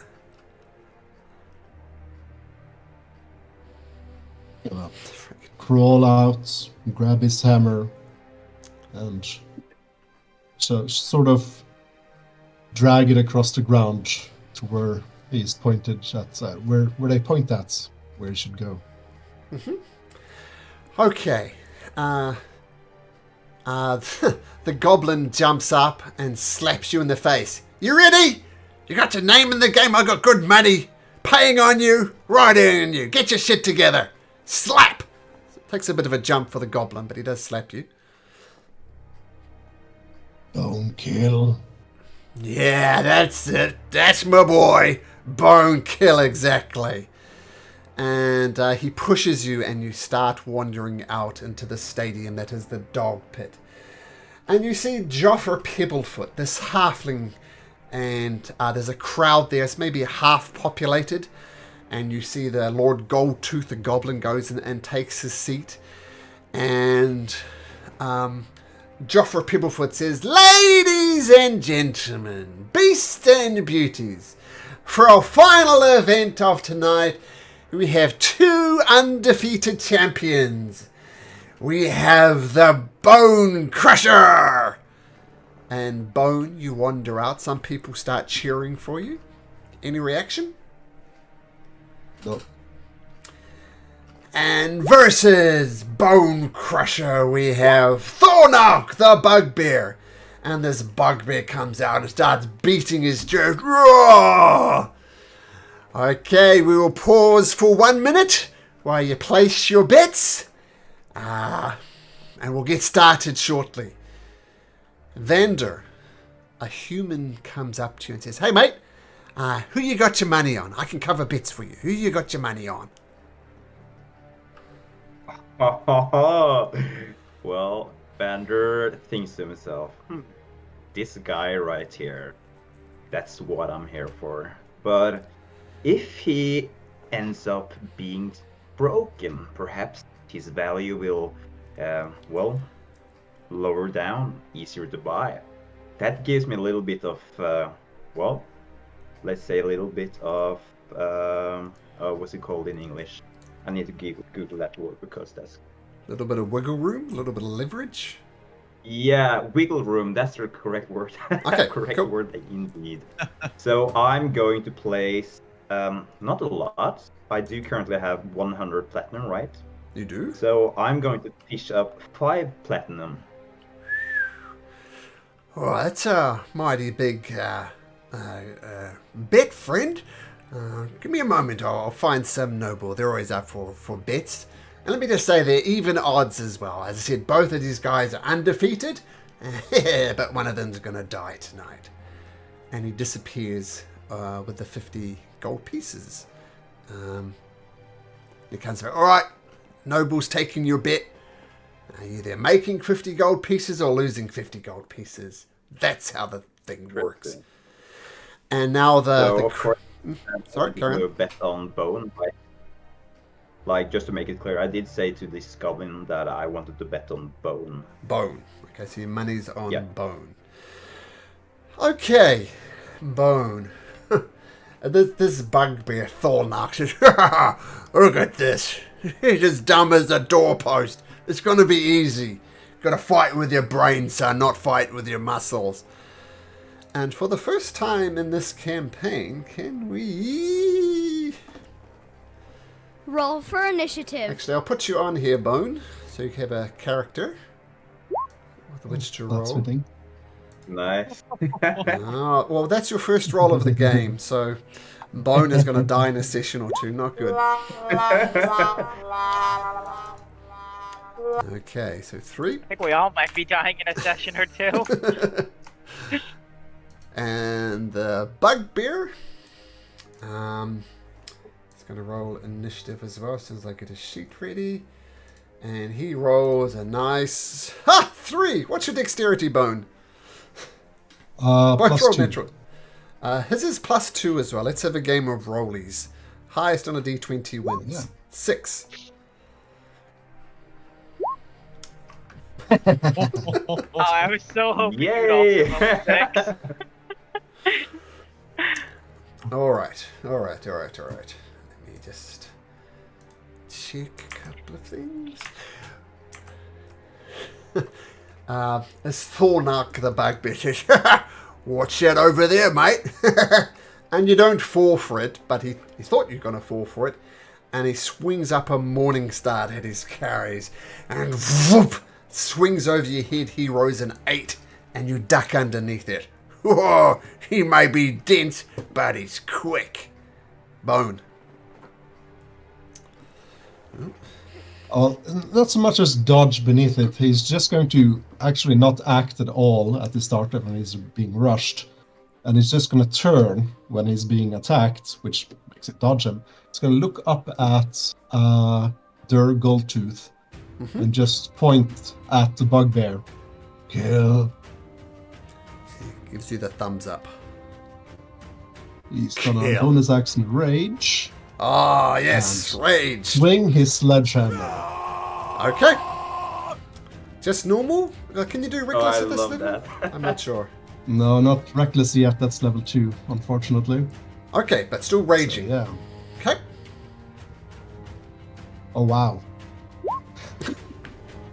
I'll point out you do have Oh your my demon inspiration as you start Oh the, yeah, I'm the definitely game I with wanna 2 use natural it. ones. Yeah, you might want to prepare a wow. different character. I'm joking, of course. 2 natural ones are a bad way to start. Yeah, he's wearing no armor, but he sees the rage in your eyes, and he swings to the left as your sledgehammer, boom, crashes on the ground. And he takes this advantage to swing his Morningstar, trying to get you right in the guts. And he swings it, and he rolls a 13, which I believe Bone will dodge the way out of. Is that correct? AC 15? Oh yeah, he's just gonna take it, but it's not gonna damage him. Okay, so the Morningstar Sweet. gets into your strong chest, and it doesn't even pierce, and it bounces off. And Thorlak the Bugbeaker, what the hell? Prepare to go down as he starts swinging his Morningstar, getting ready to whack you again.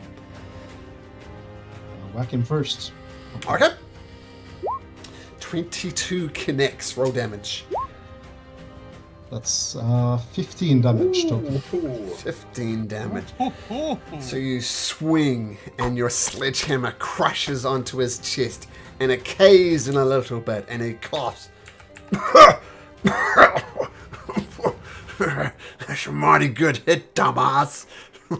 Let's see if you can take one as well. And he swings his Morningstar, aiming for your face, rolls a dirty 20 as it connects into the side of your face, doing 5 piercing damage, but reduced to 2 because you are raging. Yeah, you'll bleed.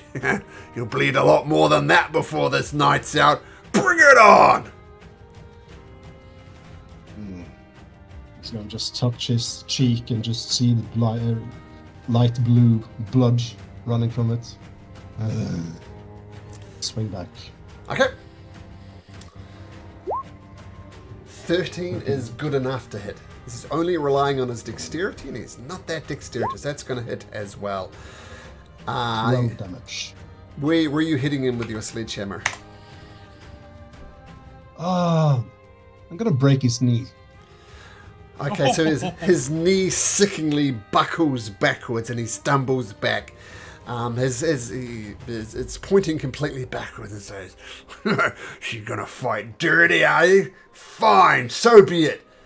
And he winds up his Morningstar once again, looking to crush your head, but he rolls an 8, and the Morningstar just boops in the dirt beside you. And he picks it up, and he gets ready to dodge your attack. Gonna lean into the motion of it, the momentum, and try to swing sideways and really just let's see if it's Okay. Nope, it doesn't. Swings over his head. His knee, you aim for the same knee, but the knee's buckled backwards, so it just switches by. And as it switches by, you expose your back briefly to the bugbear, and he swings his Morningstar, looking to rake it across your back. And he rolls a 22 as it digs deeply into your back this time, getting through your thick skin. And you take 9 points of piercing damage, reduced to 4 because you are raging.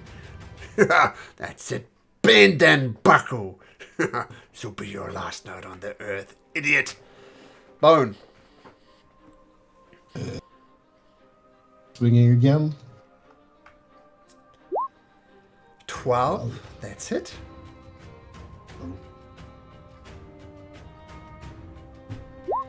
That's 11 damage. Bone. You have the honor of answering this question first. How do you want to do this? Well, he's gonna swing around and hit him straight in his, ribs. It's a sickening crunch, sort of just makes him collapse on the floor. But he's still alive. Ron's going to just walk over with his sledgehammer, and he's going to start sort of taking this wide stance with his legs, taking his sledgehammer over his head, and just going bonk, crush, bonk, just smashing it repeatedly into Thornax's dying body. And he's not actually going to stop unless someone is stopping him. Oh my. So Wow. gradually you turn this previously undefeated bugbear into just a paste on the ground. And eventually the halfling, Joffre Pebblefoot, hey, Bone, that's enough. You've won, stop. Do you stop? He's going to hesitate, take one final smash at whatever's left, and just go, stop. Hey, Bone, stop. Okay, big guy, that's it. Okay, come back. And he gently leads you back to underneath the stadium. And if you go with that, he's going to put you back in your cage. He's going to crawl in. Just sit there. All right. Now, Vander. Just a sec. So, you see this figure, Bone or Bone Crusher, as the announcer referred to him as, and just not only kill this bugbear, but turn him into a paste on the ground. The runner who handles the bets comes back with 50 gold pieces. So you've made 50 gold pieces. And he's, look, it's traditional to tip the runner. May I ask how much it's usually, how big the tip usually are? Oh, 10% is customary. 10%? How much would that be? 5 gold pieces? Mm-hmm. Sure, I think you deserve that. After all, you helped me make some money today. All right. Thank you very much, Governor. And that's gonna... And he says, well, that's it. Night's over. Maybe I'll see you here in the next night. And the runner goes off. What do you do, Vander? I'm gonna stop him for a little bit. Say, excuse me. Yeah. This Bone Gladiator, the guy that just made me some money. Yeah. May I ask, do you know who his masters are currently? Oh, that'll be Lord Goldtooth, that goblin bunch over there. Right. Do you have any connections with them? I would love to be able to. Well, yeah, I've done running for them as well. I could introduce you, but I don't know, mate. I've never seen you before. You're a bit of a nobody. I don't know why they'd talk to you. Well, yeah, I'm a little bit of a nobody, but, you know, I do have some money as well, don't I? Well, at least 45 gold pieces. All right. I guess that's true. I do have some more, though. But I'd be interested in talking about this gladiator. He seems like he's a good investment. And I would like a little piece of that investment, if you get what I'm saying. Well, I get what you're saying, but it's not me you need to convince. You need to convince Lord Goldtooth. I would certainly love to be able to try. Would you introduce me, at least? Yeah, come on over. And once again, Thank there's you. this Lord Goldtooth, the same one who rattled Bones' cage, and he says, like, and he's very, very dressed, very noble. And the runner says, Oi! Lord Goldtooth, this person wants to talk to you. And this goblin with gold teeth says, Oh, hello! Who do we have here? What do you want from the old Goldtooth? Greetings, Mr. Goldtooth. It's an honor to I meet know. you, Stop and right Vander's there. let you Stop right there. gracious You go ref- in front of him. You referred to me as Lord Goldtooth. I'm a noble here, and while I'm not a traditional noble, I do expect certain things. Lord Goldtooth, if you so please. Would Vander know that he's a lord from before? Yes. Okay. In that case, Vander would probably be a little bit. He's trying to make like be as pleasurable as possible. So he would probably try to align with the social norms as well. Mm-hmm. So he's would probably say Lord at first. Sure. You're in the presence of Um, Lord Goldtooth. What can I do you for? And this is something, if you're asking for money, you can just piss right off. Oh, on the contrary, I would say Lord Goldtooth. You see, I just saw this impressive fight with your fighter here. Bone, was it? Yeah, Mighty Bone. fine warrior, I would say. Bone Crusher, May- we like to call him, you know. It's always a bit of razzmatazz. Such a fitting name. Very cool. I think it's very fitting. May I ask a little bit about him? He's very interesting. We found him. I found him wandering the streets. He was hanging out at temples, going about his business, but he's never been the brightest character. So let's just say it didn't take much convincing for him to become part of my stable. So yeah, he's literally my property. If the rumors are true, you do have a very impressive stable, don't you? I mean, you're a lord after all, one of the finest in the city, so I heard. That's true. I do have a few fighters, but let's just say Bone is the cream of the crop. I mean, you saw what he did to their bugbear.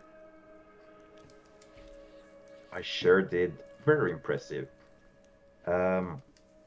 He is very... I never seen anything like him. It's nearly like... Well, you kind of said it yourself, Lord Goldtooth. He doesn't seem like the brightest fellow, but there's also something else with him. Like, it doesn't just seem like there's anything, like, inside of him either. Like, forgive my superstition, but would you call it a soul, perhaps? I'm not into the metaphysical stuff. I can't say if it's soul or not. All I know is he does what he says and crushes who I say.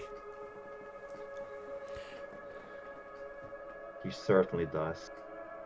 I would like to, well, I don't mean to offense, but I would like to, at least for you to consider being able to sell this fine piece of machinery. Well, never to be one open to a business deal. I mean, I've invested a lot of money into Mr. Bone. Shall we say, let's set it at a flat 1,500 gold pieces and is yours. 1,500. I think I understand why you're making that sum of money. It's a lot to ask, of course, but I do understand why you're saying it. I'm gonna say it straight away. I'm not gonna be able to pay you 1,500 gold pieces for Bone. But I would like to try to counter-offer that if you would like to hear me out. Persuasion.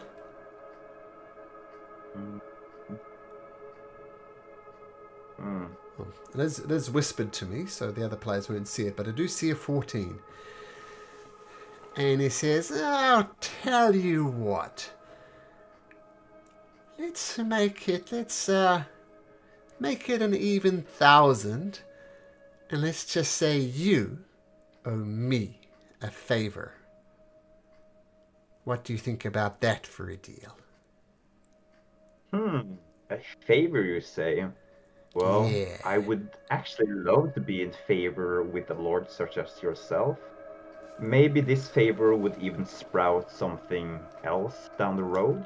Maybe call it a friendship, if you would, or a patronage.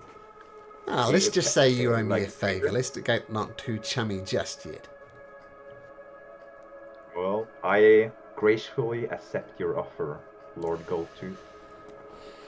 Oh, that'll be 1,000 gold pieces, please. Vander is gonna fish up his little bag, or I guess it's pretty big at this moment. Yep. And he's going to hand him the bag with the platinum that he borrowed from earlier. All right. So he brings out a bit of paperwork. One of his lackeys hands him some paperwork, and he writes down the contract, fills in the blanks. Just sign here, and it's all yours. I'm going to read through that contract very carefully. Mm-hmm. But not like taking 30 minutes to read it through, but I would like to read through the entire contract at least. Yeah, Just gonna nod and say along the way to just keep stalling to be able to not seem offensive that I'm suspicious of anything. Yeah. The only thing about the contract, it's a little icky, right? You're buying and selling a person. That's the icky thing about it. You know, people are bought and sold as gladiators. So that may be a little upsetting to you, but other than that, the contract seems legit. Well, it's not upsetting to me. I am, in fact, buying a person. And I am also, in fact, I am the one approaching him to buy a person. So I certainly know what I'm getting myself into. Well, if there's nothing else, I accept. I'm gonna write my name. All right, so you scribble your name. He says, all right, that's official. Bone is all yours. And Lord Goldtooth leaves the arena, as is everybody else. What do you do, Vander? I'm going to approach Bone, and I'm going to say, hold up this contract. Hello there. Do you understand what I'm saying?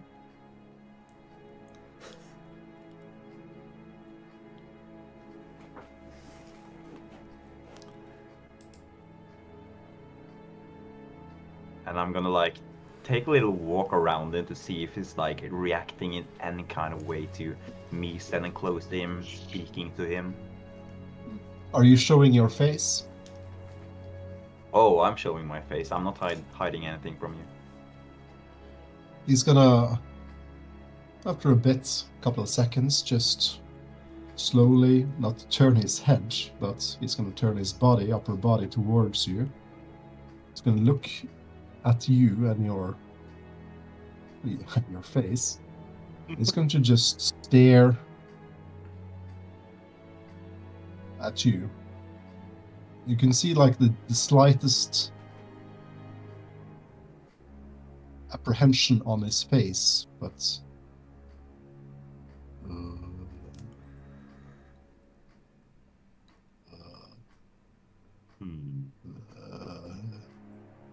small grumbling noises.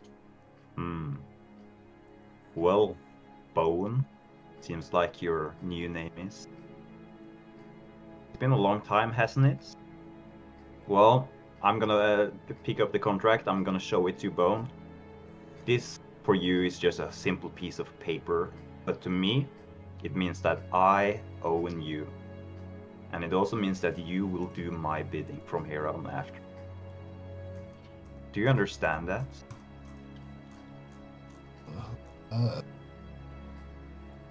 Okay, master. I do like the ring of that, actually. Well, we've done all we came here to do. You've beaten something to a pulp. And I've made a new friend. I would call that a successful day. Or I bought myself a friend. I guess you could. Either way, it still counts. I'm gonna say it to my.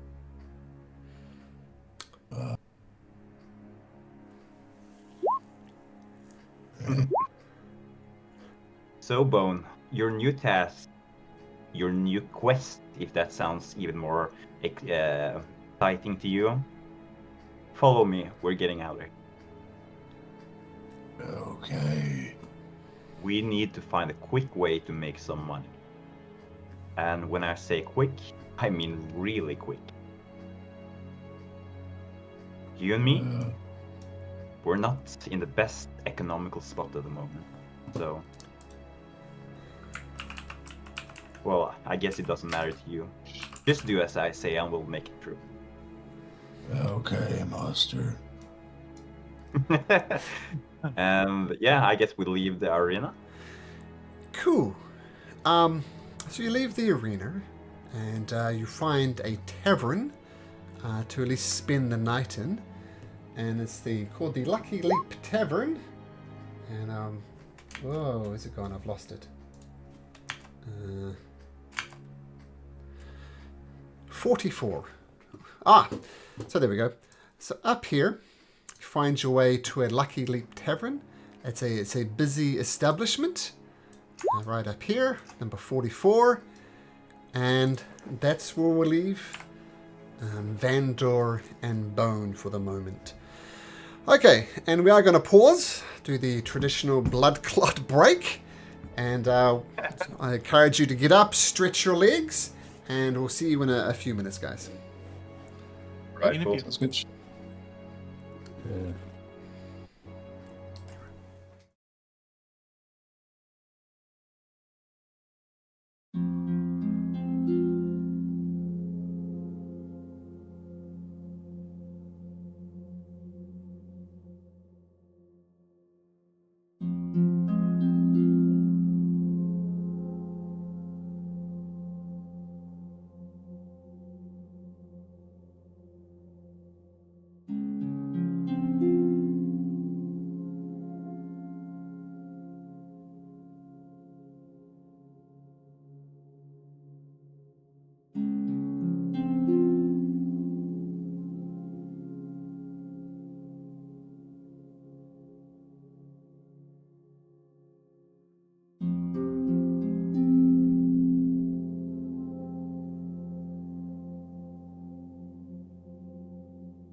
Okay. So, welcome back, everybody. And we're gonna move outside of Oathbreaker again, and we'll move back on to Aglerion, the region that you're in. And this time, we're gonna focus on the King's Forest. This particular area of it is quite nice. There's lots of birds around, forest animals, and it's just a nice scene. As we come and we focus on a group of gnomes. They're all dressed in traditional kind of druidic things. They're obviously tending to the grove. The grove looks... The forest is quite dense, but they've come across a particular corner of it. And there we see... just getting my notes. And you will know that this forest, some of you know, is traditionally used as a royal hunting ground. It has done so for centuries. Every so often the king himself comes to the king and hunts people there, and there's a royal hunting lodge here as well, designed specifically for that purpose. And a typical kingly fashion, he comes here only every so often, not hunts people, hunts the wildlife. So let's make that clear.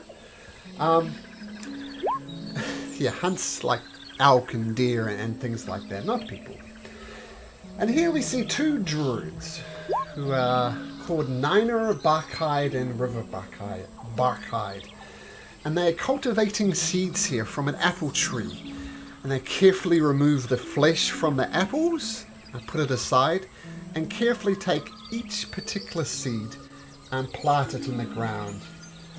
And they turn towards their daughter. And they say, Kiara, you must always honor the grove and helps the circle of life.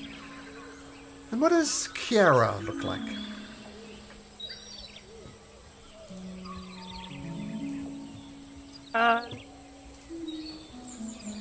Kiara is about fairly average size for a gnome. She's about 3 feet 2 inches.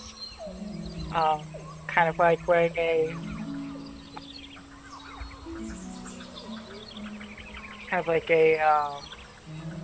what is it, like a reed shirt or whatever, that kind of like not wool or whatever, but kind of like a druidic shirt basically, and like a reed skirt. She's got light greenish skin tone, green kind of wavy hair that's kind of tied into little braids, decorated with little bits of blooming flowers here and there. She seems to be kind of distracted with a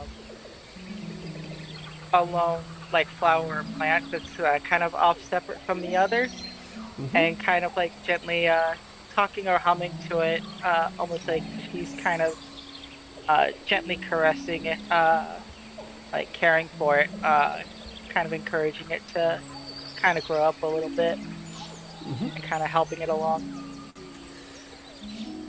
Your mother, River Barkhide, comes and crouches next to you. And she says, Kiara, it is great to see you connecting with nature. What do you intend to happen for this little fellow? You will let him go? That's up for the little one to decide. He'll become big and strong like his brothers and sisters in the board. Ah, but of course. It is great to see you connecting with the grove. That is all we can hope for from our daughter. But as you know, a grove does not tend itself. Come, join me. Let's replant these apple seeds. Of course. You go over and you do the same thing. Carefully remove the flesh from the apple, the and take out the seeds individually, put the apples aside because you know you can eat those later.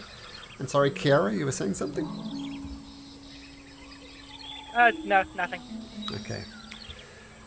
So as you feel the ground beneath your fingers, it brings you a type of comfort. This grove is pretty much all you've known. You've ventured out a little bit to places like Willow Creek, and you've glared occasionally at the Royal Hunting Lodge.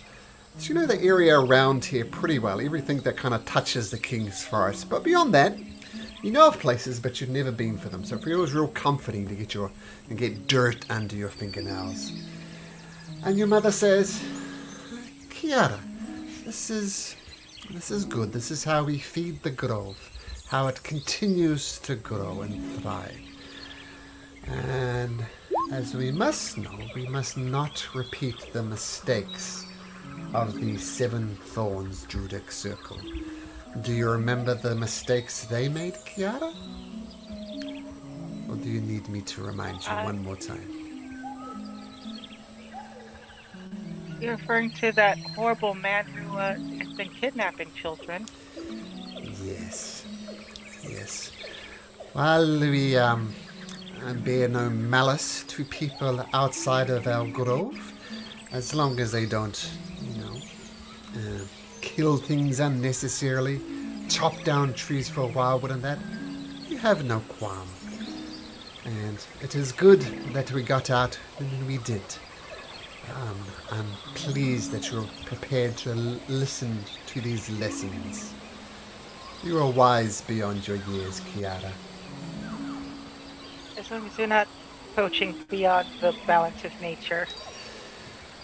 Balance is all we can possibly hope to obtain during our time. Nature, balance of nature, is literally everything.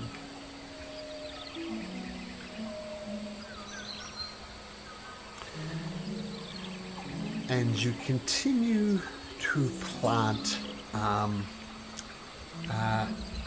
the apple seeds in there, enjoying this time with your mother. Sometimes you chat, sometimes you just enjoy her presence. But then... And sometimes, occasionally, she'll get distracted by like a small worm or a small critter that happens by the apple bushes. Of course, fascinated by nature, as always. And then, all of a sudden, Kiara, you just collapse, landing face first in the dirt, and you lose consciousness momentarily. And you awaken, and you look around. You are no longer in the forest.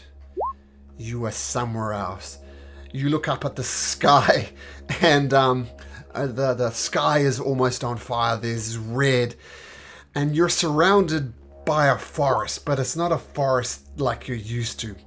This forest is twisted, and it makes really... You hear really ominous noises behind the forest. This is not the forest you're used to. And you hear whispers coming from the forest as well. And you turn around and look at this twisted tree. And you swear there is a face in it talking to you. And you turn around and the face is gone. And then you hear another whisper and your head whips around to see this other whisper. And once again, you swear these trees almost have faces. And it's a little off-putting. You're not in King's Forest anymore, Kiara. What do you do?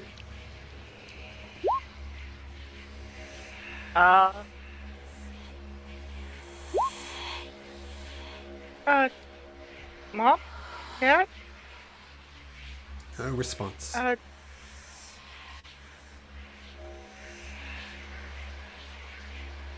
Barkstaff? Crumbles? Kind of calling out to some of her nature friends. No voices. Nothing. Just these weird whispering. And for a second you think it might be your mother and you turn around, not there. Your father are not there. And I try to back up away from wherever the whispers are coming out of. The whispers are coming from all around you. They're not stopping. What's going on? Where am I? Who are you? Just more whispers.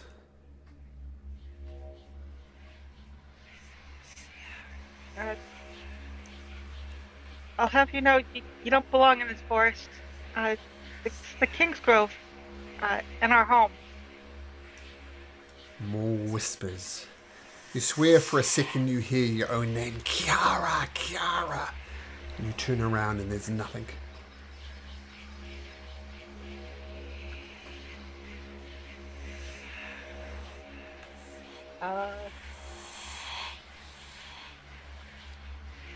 Yeah, kind of looking around, kind of panicked a little bit. Not really sure what's going on with her home, or if this even is her home. Can I try to, like, figure out where I am? Is this still the King's Forest? If it's the King's Forest, it's very different. I mean, there's oaks and elms. It's a very nice, pleasant forest that little children would explore and not be terribly scared about, monsters coming out. But this is the very opposite. The trees are twisted.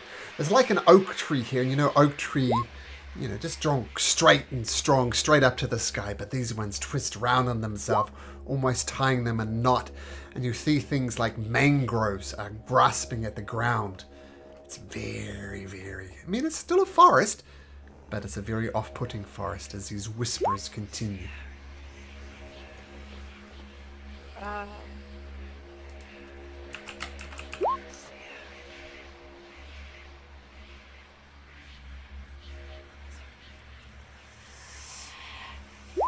really sure what I should do. Oh,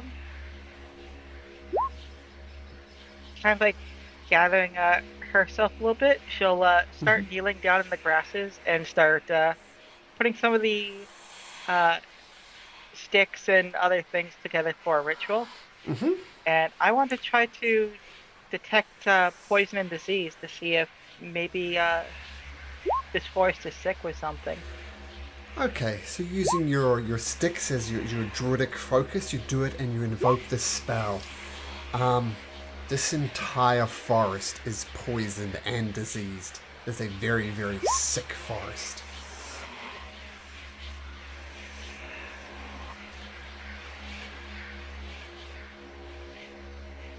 Oh, this is bad. This is bad. I don't know how to cure this yet.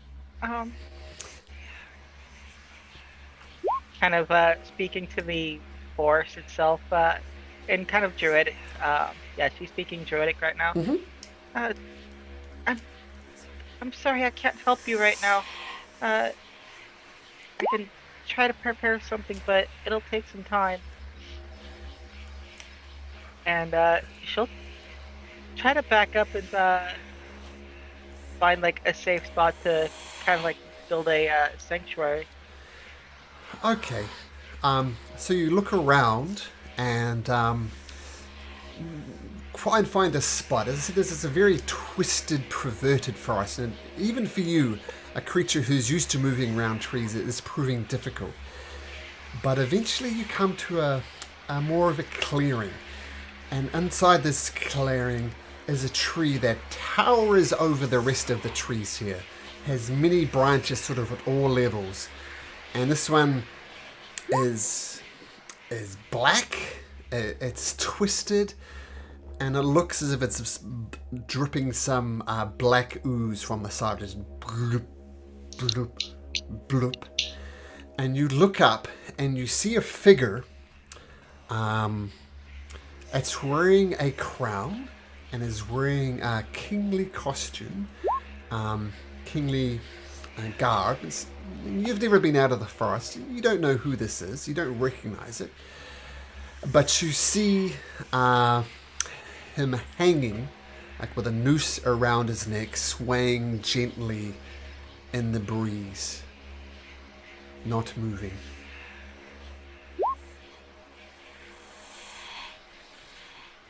What a body in the tree like this.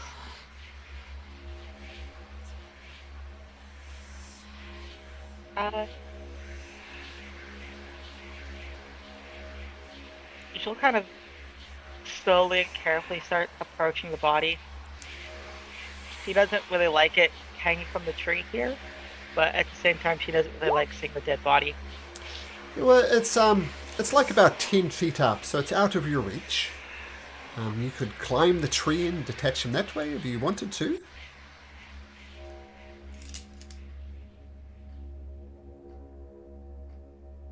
I could try something, but it might have some pretty gross results, depending on how it works out. I'm all for it. Do it. So I was thinking, I have this Thorn Whip spell. You said it's 10 feet up off the ground? Yeah, you could reach it with Thorn Whip, no problem. Yeah, can I try to cast Thorn Whip and just kind of like yank this body down from the tree?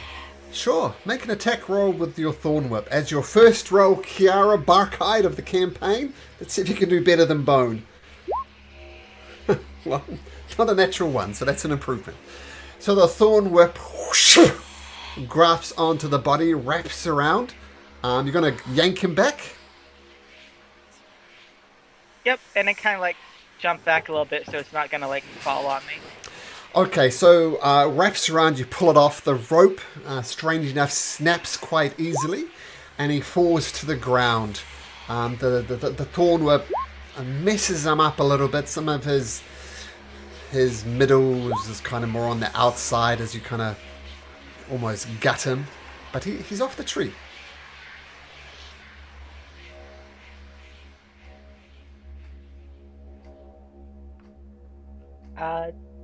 Still with the Thorn Whip on him, she'll speak a soft prayer to nature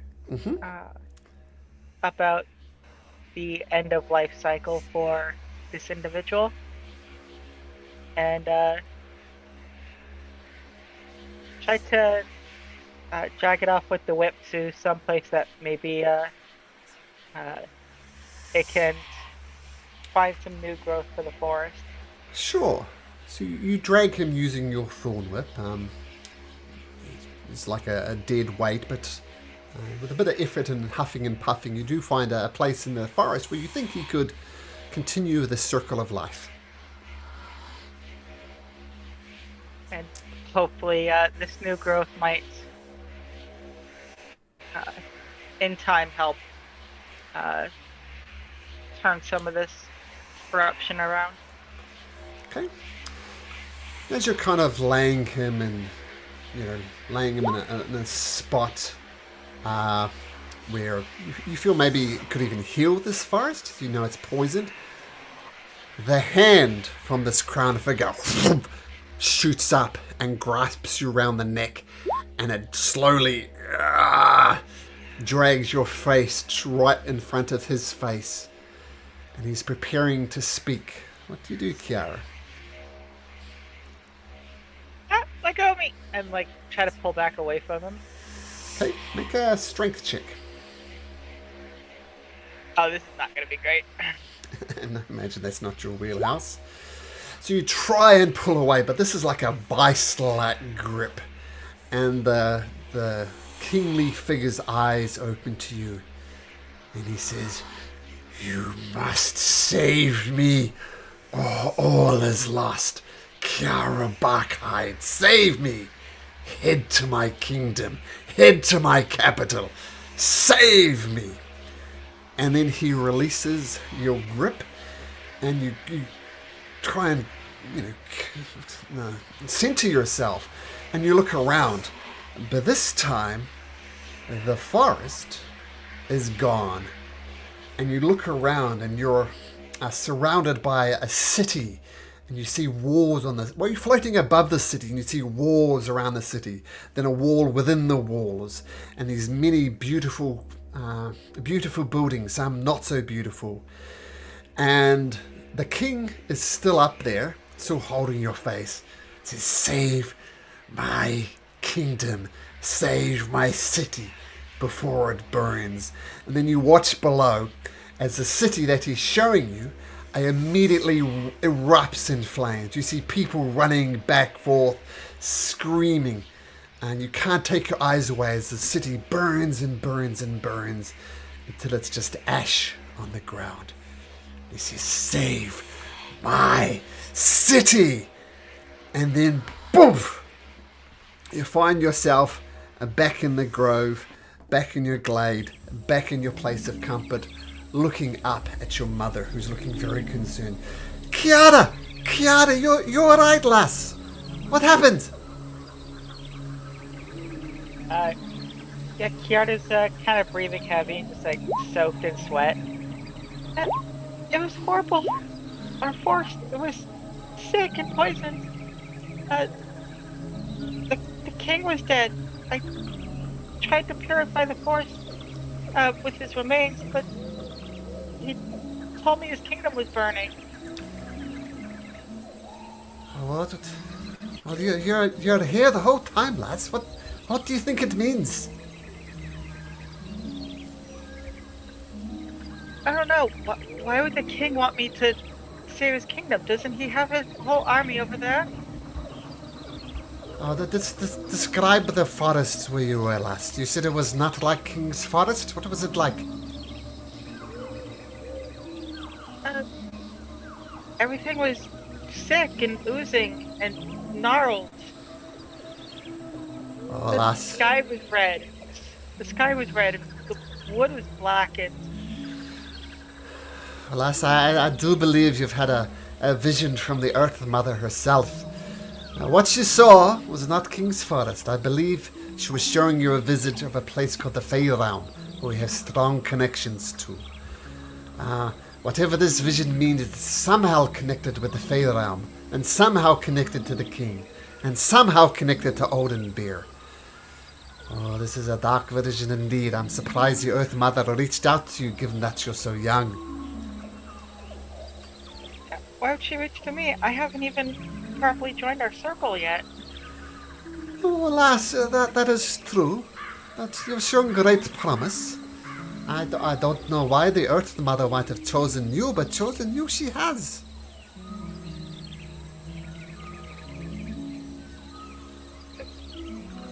What should I do? He wanted me to leave the forest and save his kingdom? But I can't do that. I'm just one young druid.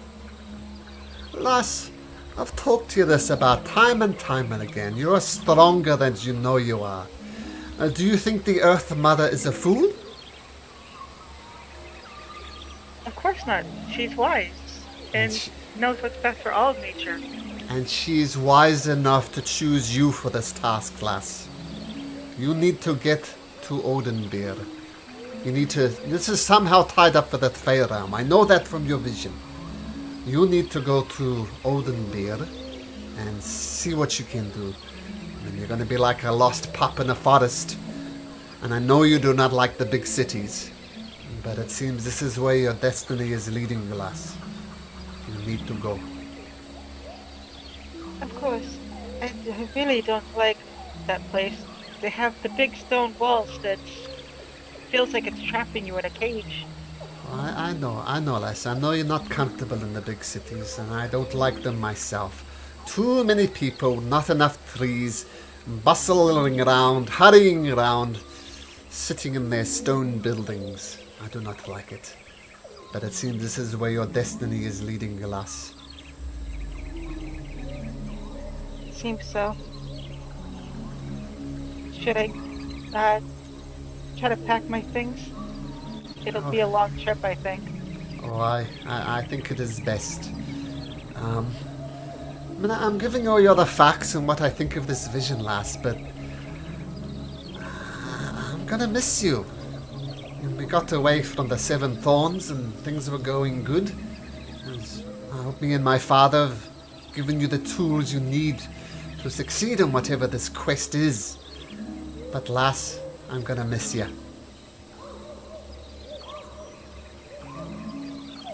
I'm gonna miss all of you and I'm gonna miss our home. But I don't want our home to end up like that vision. Well, I'll do whatever it takes to make sure that the forest doesn't get sick. well, there are many ways to tend a grove and maybe prevent whatever this doom and calamity that this vision suggested. Maybe that's the way you can save the king's forest.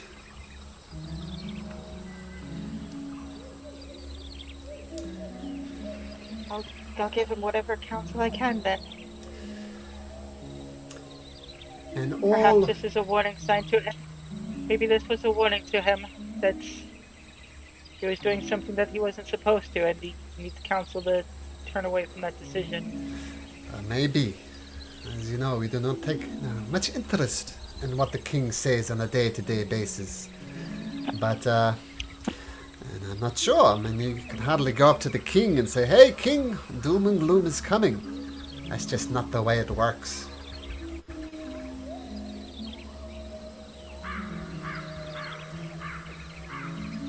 Well, lass, and your mother Niner, and your father, your mother River, and your father Niner, they both give you a pat in the back, give you a few supplies for the road, like some berries, some nuts, things like that. Nadal, Tree Speaker, the leader of your druidic circle, he also put some supplies in your pack. And the other members of your circle, they all, hug you, and they're a little scared for you. They wish you safe travels.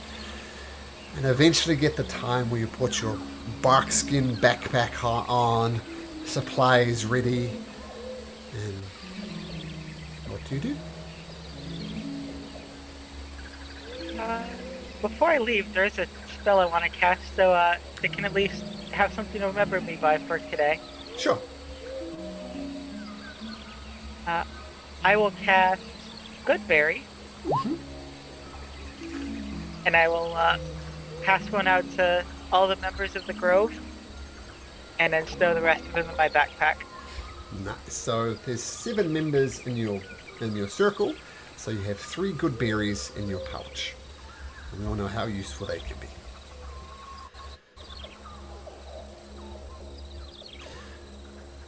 Okay, Kiara, the road's before you. What do you do?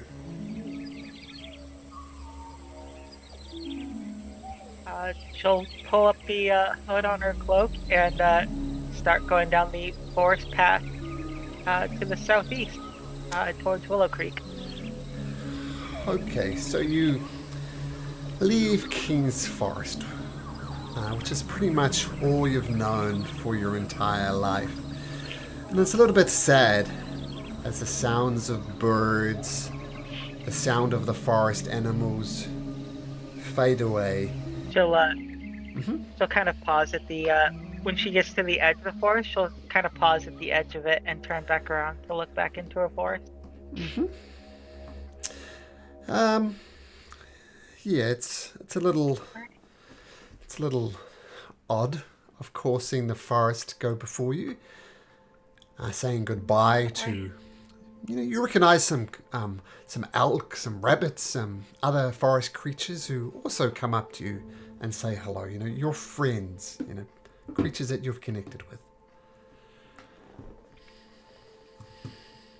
Yeah, she'll kind of crouch down and kind of hold out her hand to one of them. They nuzzle Don't worry, gently. little ones. I'll be back again soon. I'll make sure that all of you are safe. And with a heavy heart, you put King's Forest behind you, and you make your way to Odenbeer, which you know approximately where it is. And you cut through the town of Willow Creek, which is a small settlement of farmers and woodcutters. You've had issues with the woodcutters in the past, but through deception, via tricks of the trade, you've managed to convince them that if they're going to take wood, they can at least start replenishing the forest as well. And that started to a certain extent, but not fully. So there's many kind of decent folks here making good coin. And you notice the road to Odenbeer is well travelled and well. There's lots of people going back and forth in it. Are you just wandering through Willow Creek? Or are you hiding? What are you doing, Kiara? She kind of has her hood up, but not wanting to, preferring not to interact with people. Yet if she can help it, she's kind of shy and reclusive, not being used to being around people for a while, more being used around her grove and the other animals. Okay. So just... She's kind of taking a look around Willow Creek and just kind of casually counting the lumber that they've taken in to see if it's like matching with the new saplings that they tried to get them to plant. No. Maybe about 50% they're replanting.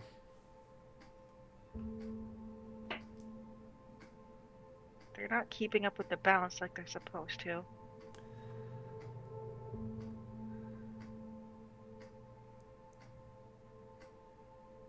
I don't know if I have time for this. Do I know anybody in Willow Creek, or was I told to talk to anybody? As you're pondering, a hand places on your shoulder. Not hard, just gentle. There's a hand on your shoulder. And Yeah, just kind of like startled by the sudden touch of it. Yeah, and you feel a heavy breath come beside you. And it says, Kiara, what are you doing outside of the King's Forest, sweetie? Thought we had made arrangements. Isn't it important that you remain hidden? And you turn around and see your friend Byra, who looks like this. A young halfling girl, maybe 15 in human years. And you've worked with Byra before. She's helped you to do some of the deception to do the things. Says, yeah, hey Kiara, what are you doing sneaking through Willow Creek like this? Oh, I'm supposed to go to Oden Beer. You? Oden Beer? You barely step out of King's Forest. Yeah, something bad is gonna happen. I'm trying to protect our forest. Oh, something bad? What do you mean? You don't know how to talk to a king, do you? Oh, I can do many things. As you know, I'm quite the avid hunter. I can hunt beasts. Respectfully, of course. And, you know, I know how the way make around, but kingly things, that's not right up my alley. That's a whole different problem.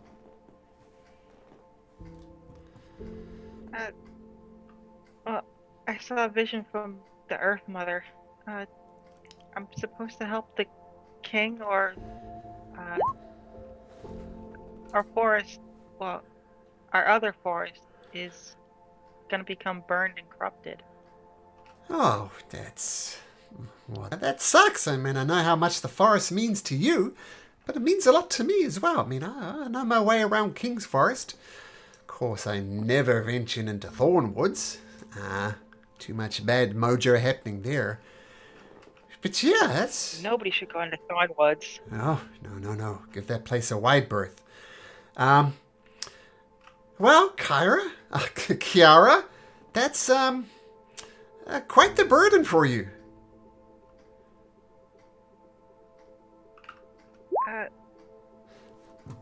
I'm not really sure how I should continue.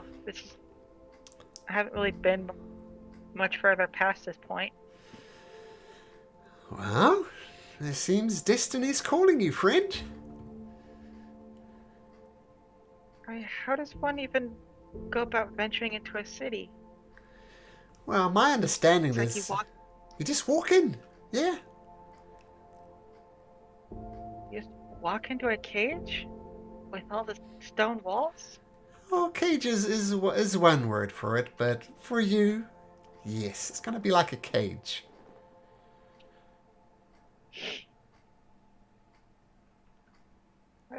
You have any advice for me? Let me see. You're going into a city which you don't like. You plan to save a king, save the forest. I don't know. Keep your head low, perhaps? Try not to piss off the wrong people? That was the idea. That's why I brought my cloak with me. And she kind of like pulls it tighter around her head to kind of show that it can hide her face a little bit. Yeah, keep that cloak pulled down low, friend. Keep the hood down low. I got some business here in Willow Creek. There's a creature here, a particular creature that's not good for the forest. It's not good for anybody. So I'm going to go and hunt this creature, and maybe I'll catch up with you in Oden beer. I mean, my family's there. They got a bakery there. Did Maybe you need some help with it?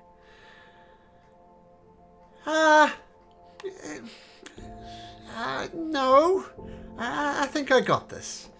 You got important things to do, Kiara. You head to Oden Beer and look out for my family at the bakery, and maybe ask after me there. All right. Do you want me to tell him anything? Tell him you're doing okay and that you say hi? Yeah, just tell them I'm okay, doing my usual thing, hunting. Yeah, they know they don't approve, but they'll understand. Go find the Halfling's Treasure Bakery in Oden Beer. Ask for me there.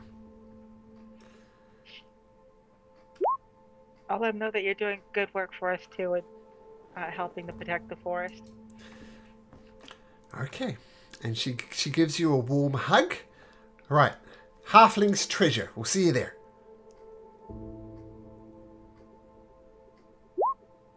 Just write down my notes real quick.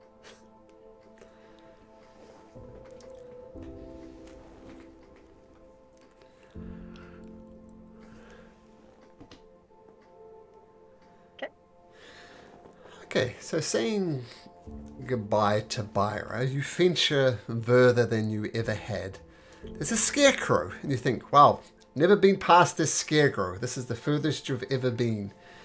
But you push past the scarecrow and follow the King's Road all the way into Owned Beer. How do you react to the city that is Oden Beer? I mean, it's already more people than you've ever seen in your entire life.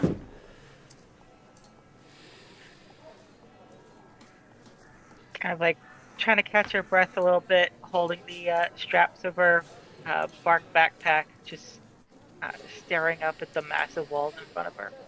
Mm-hmm. Okay, and you arrive over here at the Crown Gate. It's okay, Kiara. It's okay, Kiara. You can do this. And there's people bustling around. There's people shouting at you to buy something. You just press on into the city bravely? Yep. Pulls the hood down lower over her face and kind of keeps her head down low. Okay, so you wander along the bank of the River Ninok. Maybe getting some comfort from the river itself. And you follow it along. And eventually you find a place where maybe you can catch your breath. This place called the Lucky Leap Tavern. And you jump inside there and find a quiet corner. And that's where we'll leave Kiara for a second. Now, we'll shift our focus to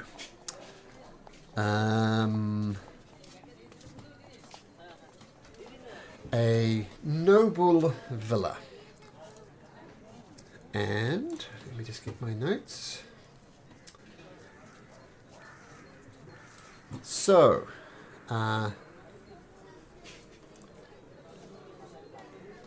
in this noble court, it's the Karamosa Villa. Very upmarket. Everything is pleasant in there. There's a nice little fireplace in the corner. Oops, stop that. Fireplace in the corner. And around there are some people of note. The first and most obvious person there is the king of the city. King Azanar. King Waldron Azanar. This is what the king looks like. And he's there with some other interesting people. He's there with his daughter, Princess Athena as a knight. And there's also lords there, and a couple of brothers who are known as the Domrian brothers. And there's also another figure, Adai. What does Adai look like?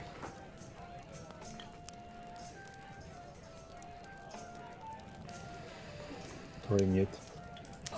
There is a tall man. He's currently holding a fine cup of wine. He has a good cut of hair and wears fine clothes dyed with different shades of the best blue pigments that one can get.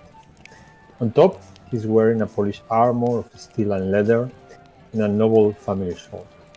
For the inexperienced observer, he seems to blend with the other nobles in the scene, but a more curious observer might notice the calluses in his hands and the weary boots, suggesting that he's usually doing intense labor outdoors.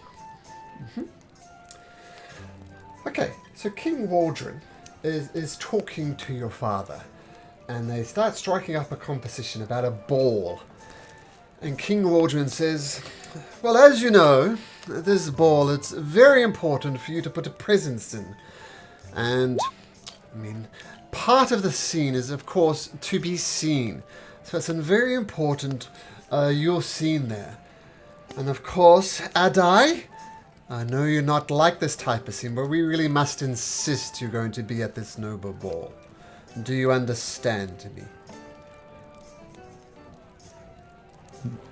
Yes, father, yes. This is the king talking, not your father, but the king. Okay, sorry. The king. So the king is expecting yes, you to be there. Yes, my king. I understand.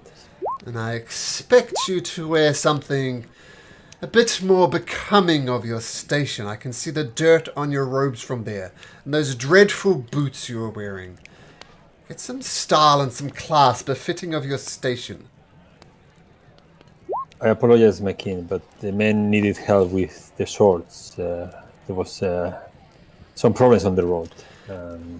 You and your I will do my best. stupid accession with becoming a red cloak is really not becoming of you. You have everything you want. Explain this to me one more time. You have everything you could possibly imagine, and you want to wander the street like a common man wearing those ridiculous red cloaks. Explain that to me, boy. I understand that from that perspective may not sound noble or useful enough, but I wish to follow the path of my grandfather, and I think there is something of honor that we can all get from the red cloak. When I look at him and I probably see the disapproval, I shake my head and I guess you're right, my king. And your father speaks up and says, boy, enough with your grandfather. We all know he helped bring down that dragon that was attacking the city, but you can't live on his glory. I mean, just relax into this nobility, all right?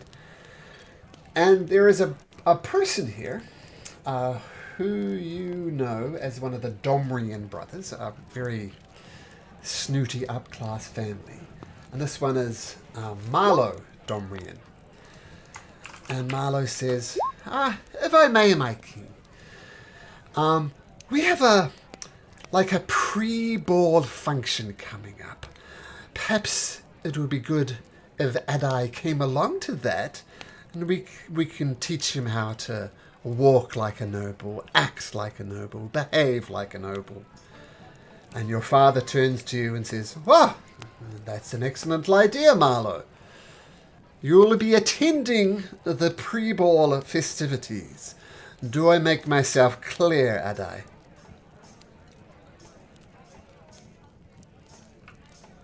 Yes, father. Good. And Princess Athena, one of the servants brings out a plate of food, some muffins, and Princess Athena says, Yes, give me the muffins. I love muffins. And they hand it to you. What the hell is this? Ask for raspberry muffins and these are strawberry cupcakes. Take this piece of shit back. And she starts just hurling the cupcakes at this innocent servant. Take these away from me. And she's throwing them quite high, and one of them thwacks the poor servant girl in the eye. And you see she's literally rubbing cake out of her eyeball. I want strawberry muffins, you ignoramuses! And she gets up and starts pushing this poor maiden. And the king says, Princess, please, I'll get you a muffin. Just sit down. And Sir, I will get sure that she gets her muffins. I will do it. It will be my honor. This is what we talked about. This is the servant's job. Sit down, boy.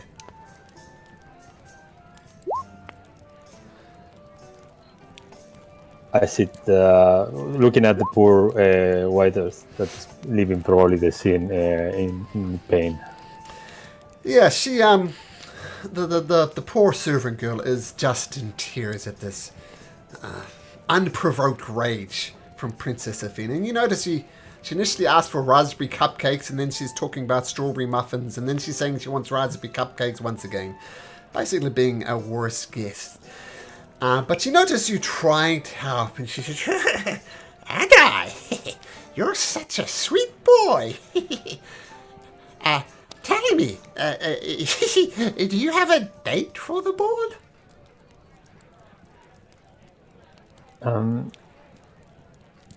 No, I don't have a date yet. No, that's...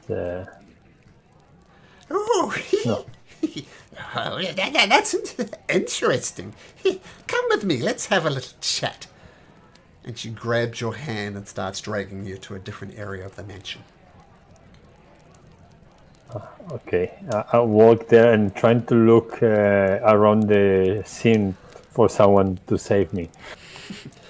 Well, you're being escorted by a princess. No one's going to stand up to a princess. She expects to get things her way, and most people, go out of the way to please her, and even that's not enough. She's not a nice person. But she takes you to a quieter area of the mansion, and she says, so you don't have a boyfriend to the ball, a partner for the ball. Do you have a girlfriend at all? Someone pretty like me? As a matter of fact, I'm in love with someone. I'm sorry, I'm not. Maybe I gave you the bad vibe. I apologize. Not. I'm quite conservative person, and I feel that this is going too fast for me. Ooh. You make a deception or a persuasion check, your choice, and we'll take note of this first roll from Adai for the game. Okay, I want to roll with disadvantage, if I may. Sure, yeah, well, if you want, yep.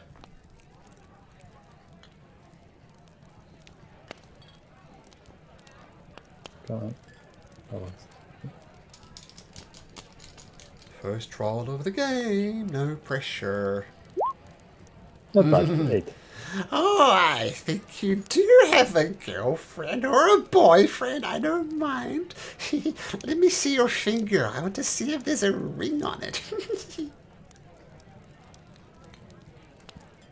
Okay.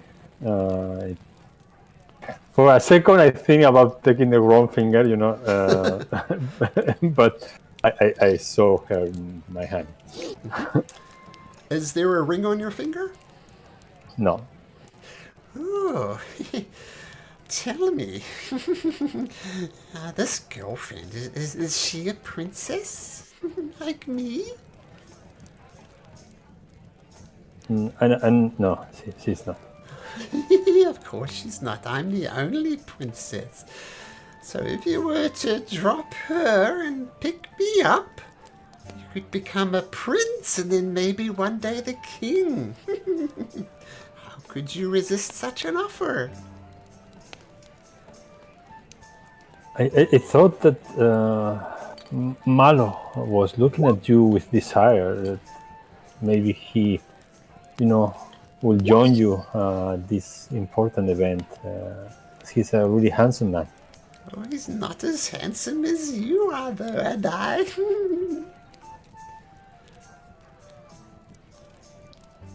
Do you think I'm about pretty, Adai? As you look into her unibrow. Your favorite is my princess. It's not that. It's as I say, I'm quite conservative man. I usually go really slowly. I would be happy to join you for a dance in the ball. Would that be suitable for you? You didn't answer my question, though. Do you think I'm pretty? I think I never seen something like you. Oh, that sounds like a double meaning. Something because I'm so beautiful? Exactly, my point. Okay, you need to make me a deception check, Sunshine. Okay, this is where I'm gonna roll it straight, but doesn't mean anything. Okay. Because I'm trying at least. No perception, Okay. sorry, deception. Oh, you're on a 50. Same roll? It's -1. It's for no. I have to roll again. It's the incorrect roll. Sorry. It's a 2. Well, I know I'm not the most prettiest, but I'm the most eligible princess around here. Now let me see that finger again. Let me check to make sure there's not a ring. And she... Loves a ring on it? No. And she looks at your finger. And then with a flick of her wrist, she snaps your finger. And you groan down in agony. And as you double over, she knees you in the groin. And she says, I am prettier than you are. You are the ugly one. I would never date you, not in a million years. You are pathetic. You are ugly. And I detest you.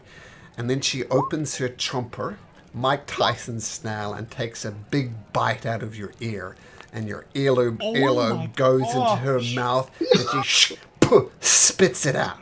See? You're ugly! And she's still holding onto your finger, giving it a twist, which is very painful. I'm going to try to not push her because that will make I don't want to see the word here. So basically, to stand where I am without giving my feet. So like trying to stand on my place and enduring the pain. Okay, can you make an athletics check at disadvantage as you're feeling very painful? And she's going to try and twist you and keep you on your knees.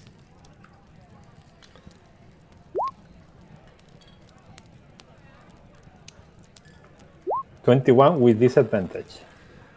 Oh, well, she's going to roll. She was an excellent 8, and you force your way to your feet. She's still got a firm grip on your finger, and it's an excruciating pain as you feel blood pooling down the side of your collar. And he says, Why aren't you on your knees to your princess? Get back down on your knees. Is there anything else that you need, my princess? Get to your knees or I'll bite your other ear off. I try to keep my distance with her. Do you go to your knees like she's requesting? No. I'm going to do something different, which is I'm tired of this thing, and I know it's gonna make some trouble, but why not? I look to a balcony or someplace outside of where we are, and disappear. Okay. I'm gonna cast what's called Misty Step. misty steps, as your blood and agonizing finger and Princess Athena's giving it a twist. All of a sudden, bamf, you're outside on the street. And Princess Athena immediately comes to the Warner and says, Oden, don't forget you spawned a princess. I'll be sure to let your father know. And she punches herself in the nose and blood starts dripping off. I'm going to tell him you hit me too. As you disappear onto the streets of Aglarion, away from this, shall we say, not pleasant person, and you find yourself on the streets of Aglarion.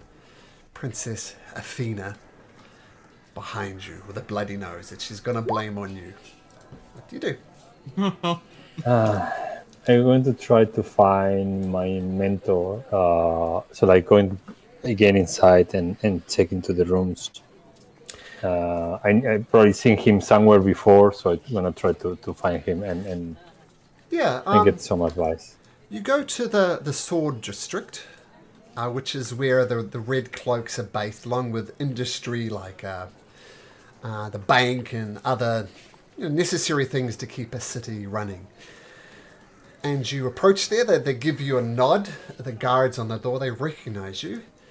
And you find your mentor, someone called Nathaniel Wester. And he says, holy shit, Adai! What happened to you? A princess stomped over me. The princess? Literally.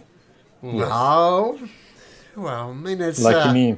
It's an unspoken secret that the princess is not the most stable person. But holy shit, she bit your ear?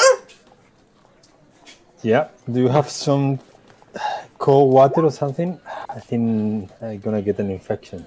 My God, lad. Here, sit down, have a seat. And he rumbles through a medicine cabinet and does his best to try and patch up your ear. There's only so much I can do with this, lad. I mean, your ear is literally missing. Where's the other part of it? Maybe I can attach it. Unless you can go inside of her stomach, I think that's lost. She ate your... Oh, my goodness. All right, hold still. And he applies some antiseptic to your ear. It's very painful. And he does his best to clear up the blood that's pooling on your cloak. Well, Nothing. This is not even the worst of my problems. I don't have finesse with those things. I try to keep the distance, and at the end I run out. And I think she's gonna blame me with a fight. Like she punches herself, Yeah.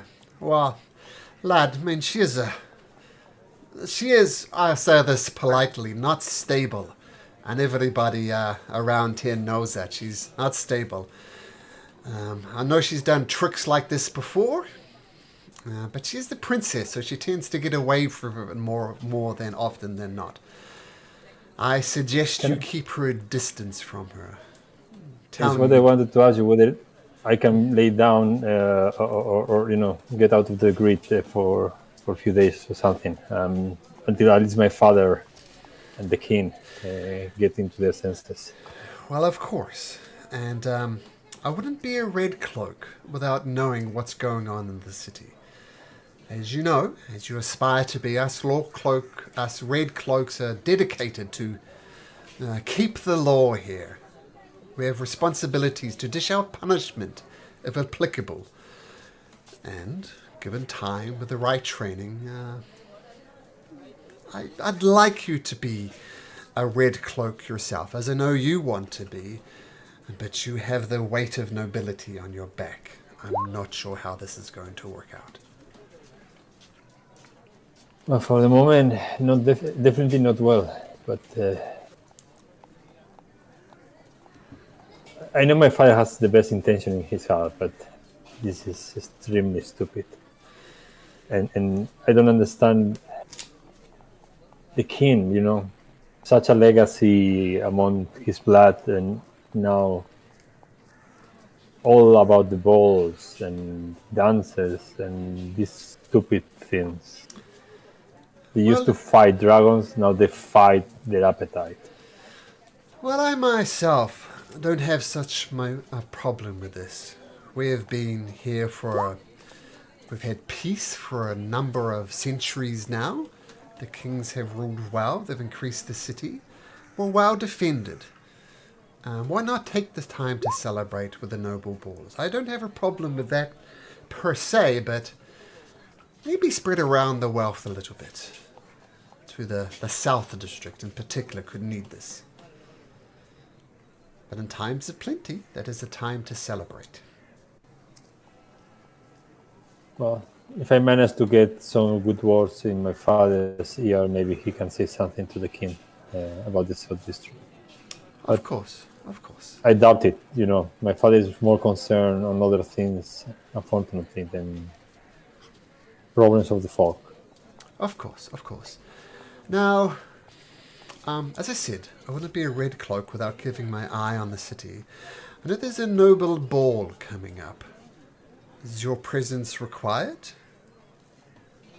Yeah, I have to be in both. Well, that is going to be a problem, my friend, because Princess Athena is going to be there. I mean, when you travel in noble circles, expect to rub elbows with royalty. That is going to be a problem, my friend. Can I get an excuse? Something... Well... I don't want to insult my father, but this is just... I think definitely it's not a good idea at the moment to get involved. Well, you certainly can't get permission from me. This is a conversation you need to have with your father to try and excuse it. And if what you said about what the princess did, punching herself in the face, then a difficult conversation. That is something I cannot help you with.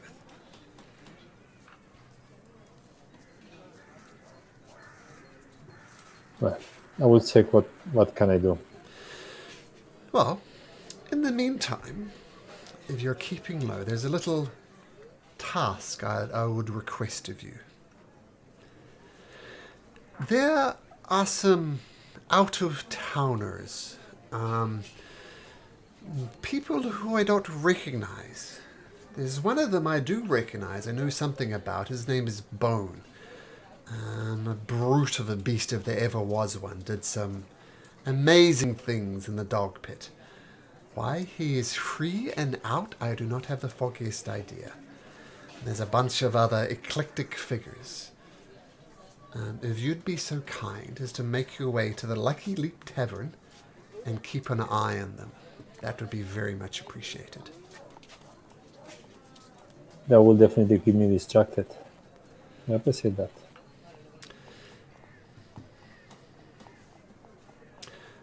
Well, anything that you are worried about this beast of a man? Well, I worry about his randomness. I mean, what I heard from the illegal activities in the dog pit, he was quite monstrous, quite the beast. And he seemed to look for permission to kill from somebody. So I'm not sure if somebody's got him on a tight leaf or he's going to be a random destructive force in the city. Mm-hmm. Either way, I would really appreciate it if you kept a closer eye on him for me. I will do so. You can count on me.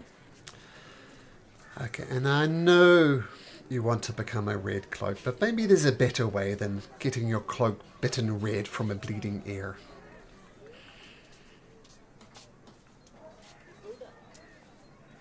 You think you're a funny man, but this is horrible. I know. I'm trying to make light of this situation. That I have streets to patrol.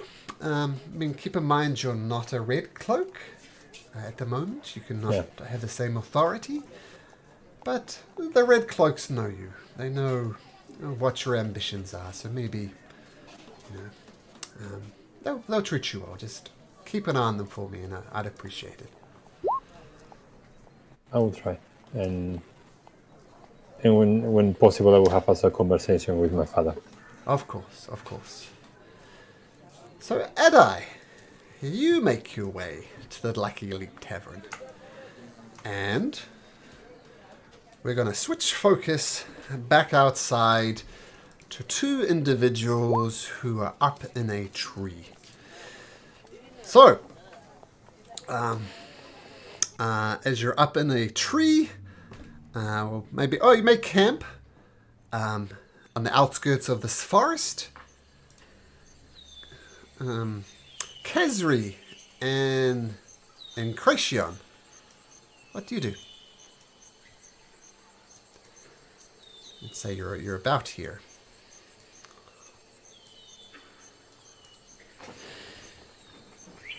Well, no going back to that tavern, it seems. I'm gonna head into the main town and get a game going, try to con some coin. Join me if you want, or risk it on the road with whoever that was.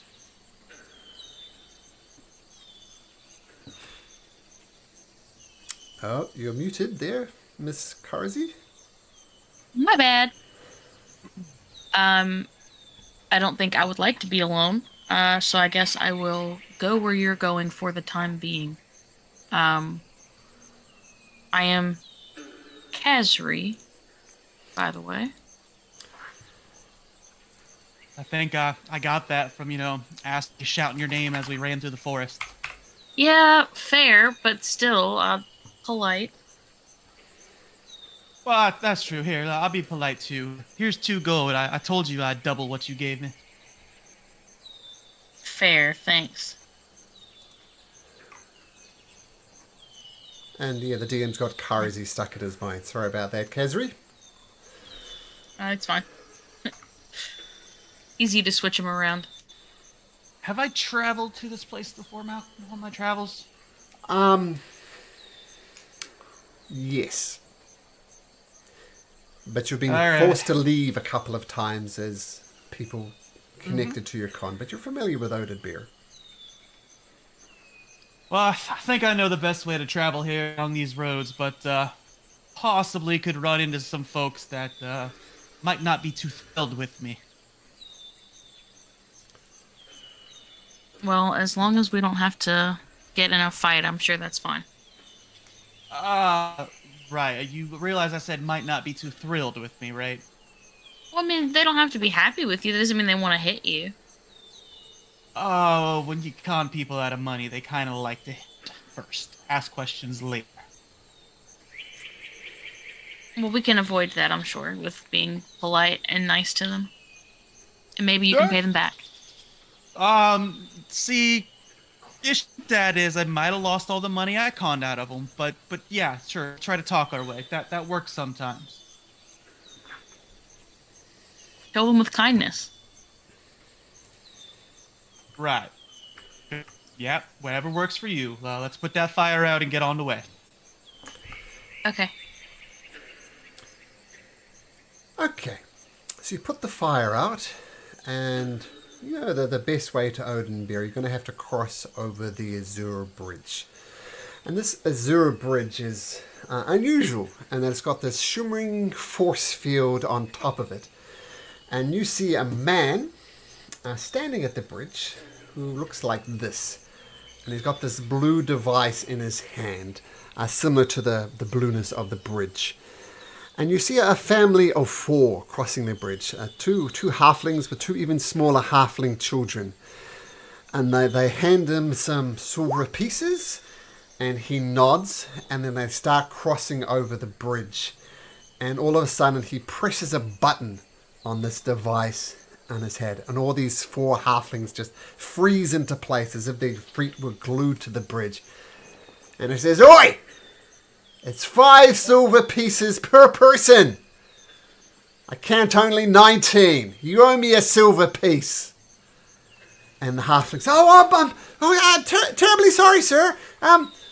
If you release us from the bridge, I'll give you the extra silver piece. I'm dreadfully sorry. And he presses another button, and the halfling scuttles back and gives him a silver piece. And then they scuttle back over the bridge, presumably on their way to Oden. And in Kracion and Kazri, you approach the bridge. And he says, all right, we heading to Odenbeer? Willow Creek, Ronald's End, where are you off to?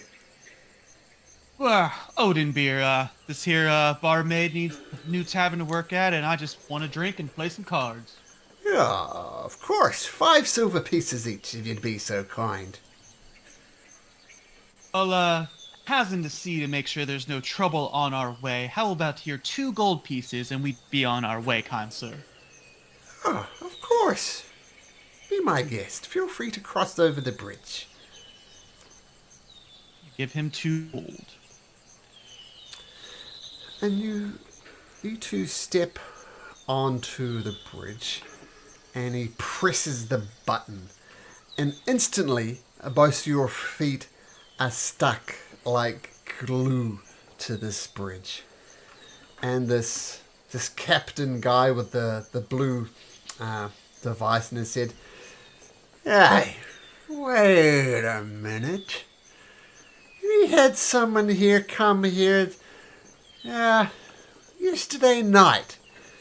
They were looking for someone. She said, a dark elf, someone called Kezri. Is that you? No, dog. No. This share. I wasn't talking to you, friend. I was talking to the lady. What's your name? Fair? Sorry, that was Claire? Like C-L-A-I-R? Claire? Sure. Cher. Okay, Cher. Make a deception check.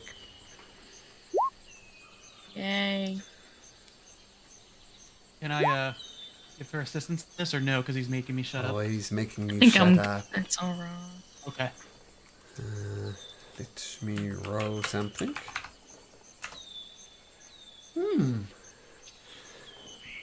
Yeah, you kind of do match her. I mean, tell you what. Oh, yeah. Ooh, I'll let you progress. Share, if that is your name. It's gonna cost you another 5 gold pieces each.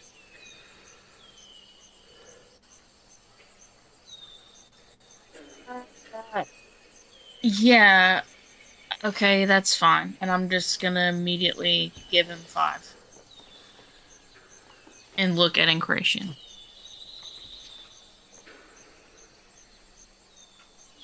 Now, seeing as I already gave you 2, what if with me if I just gave you here 3? Make a persuasion check, Incration.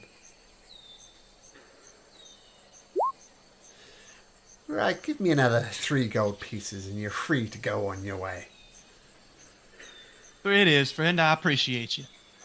He presses a button and your feet are immediately unglued and you cross over the Azure Bridge on the King's Road, which you know will lead you directly to Odenbeer. So we need to work on your improv skills, as it may be. You got to think on your feet. Yeah, I've never been in any type of situation like this before in my life, so I don't really know what I'm doing. Well, life comes at you hard and fast, so you got to think fast. Okay, what if I'll just let you talk. That might be for the best. Just you have to agree with whatever I say from now on. Sounds good. All right. Okay. So you follow along the King's Road and make your way to Odenbeer, and Kracion leading the way. And you know of a particular pub inn inside of Odenbeer. That place happens to be called the Lucky Leaf the something tavern? The Lucky Leap Tavern. Just a sec. I haven't got that one displayed. There we go. Bound to be a typo. So if you hover over 44, you should see the Lucky Leap Tavern, which is where you've all gathered. So I'll get rid of these individual tokens. Go back to our marker. Okay, so you all, at various hours of the day, you eventually get to this inn. Some of you not feeling comfortable, some of you feeling comfortable. I don't know. The tavern is pretty rowdy. I imagine Kiara is hidden in the corner. Now the nightfall is about to come down, so you know you're going to have to find a place to sleep, and maybe the Lucky Leak Tavern is as good as any place. So, over to you guys.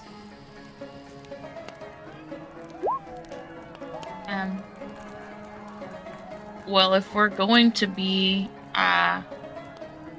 staying here, I'd still rather not be alone. So, do you think they have like double rooms or something? They do.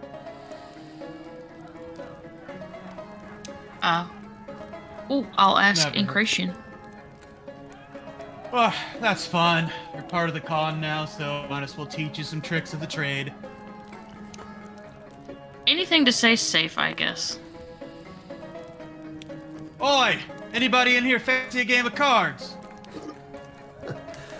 They, a couple of people come and they will play you with cards. We'll get into that next week, though, as we're getting towards the end of the session.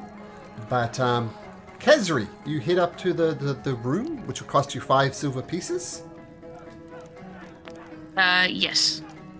Okay, and maybe Incration will, politely join you in that room later on, just as a shared bit of security. Okay, Kiara, you are hiding in the corner. Actually, while we're here, Kiara. No, what is it? I didn't do it. I think you know what I'm going to ask you, right? Make me a wisdom saving throw.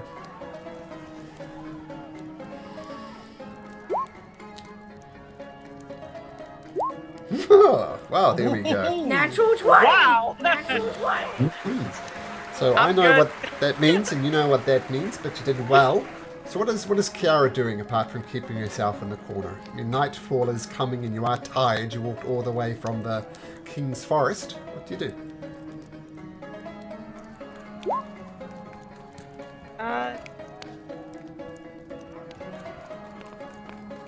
Can I ask the innkeeper if they have any rooms with like a balcony or like a loft? Ah, well, we got a balcony there, lass. It's a little bit extra. It costs you 7 silver pieces.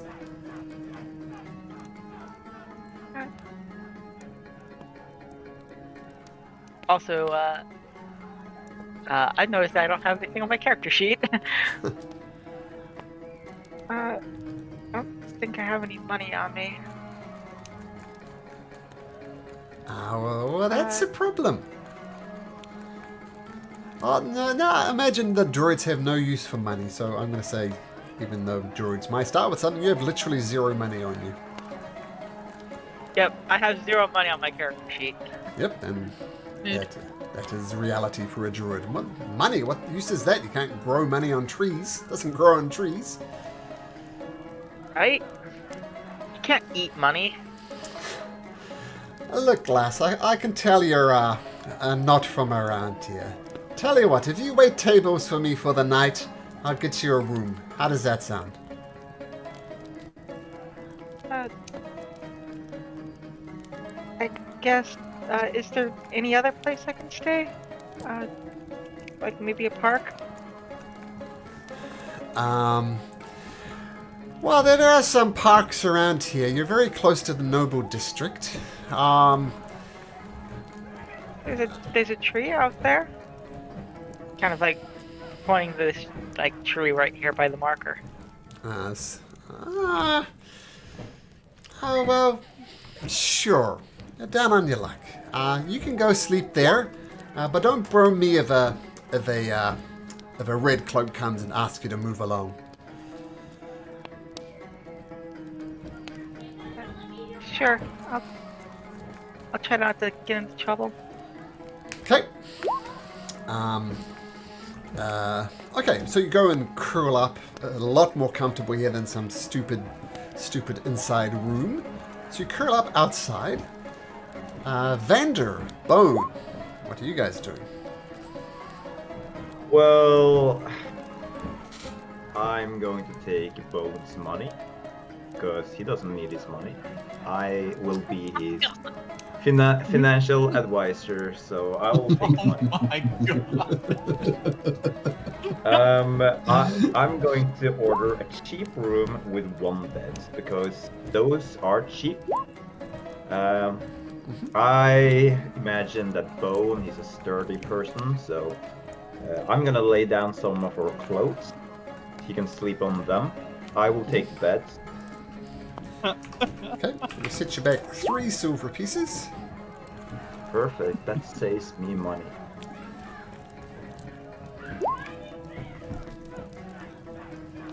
Okay. Imagine, I think Bone, I think the only other possession he would have that he didn't already have on him, it was a robe with a cloak, which would hide his body and head a bit.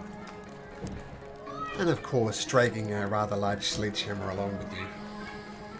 Oh yeah, that's that too. Okay, so Bone and Vander, this odd couple, they sleep down. Bone is more than comfortable lying down on the cold floor of the inn. As in Kracion, Get some clothes at the mattress. sure, and while Kracion gambles, and Edai, you've been asked to keep an eye on these people. What do you do? As I enter the establishment, I look at my marks. So, like, I see if I see the people who was referred to, and quickly glance over them. And before I wanted to do one thing, I go to the owner. And I say, I write something in a piece of paper, basically a message for my father explaining what happened. And a couple of pieces of silver, and ask him, I need to be this letter to be delivered to the Caramosa Villa Of course. tonight. Done. Okay. And are you staying with us tonight, sir? Yes, I will. Can I give him like a couple of pieces more? I noticed that there are unusual people here today. Did something happen? Any special or strange guess? I mean, there are the King's Games coming up. That tends to attract a lot of tourists. So maybe they're here for the King's Games. Well, that's good to know. And I'm gonna sit on a place in which I have good view of what's going on in the main hall. Okay. So you watch everybody go to their rooms, as you know before. You're seeing Kracion doing some cards, and it's Kiara, obviously uncomfortable in this place, curled up outside as a tree. And eventually, and Kracion does go to bed, as I said, we'll get to some gambling next week. What do you do, Adai? Once do I see Bone and You do see him heading upstairs, seemingly being Okay. led by this Vander character. yeah. So once everyone I know is upstairs and all there's a foreigners, I go out upstairs to rest. Okay, 3 silver pieces for you as well. All right. Welcome to the Crone of the Oathbreaker, guys. Did Incursion notice anything that Adai was doing? Like the handoff and the amount of coins thrown around? Well, let's do a sleight of hand versus a perception. So, Adai, sleight of hand? Yep, I'm on it. Do I have advantage because this guy is obviously doing other things? No, just straight. Yeah. You do. Oh boy. Okay. Okay, we'll get to that next week.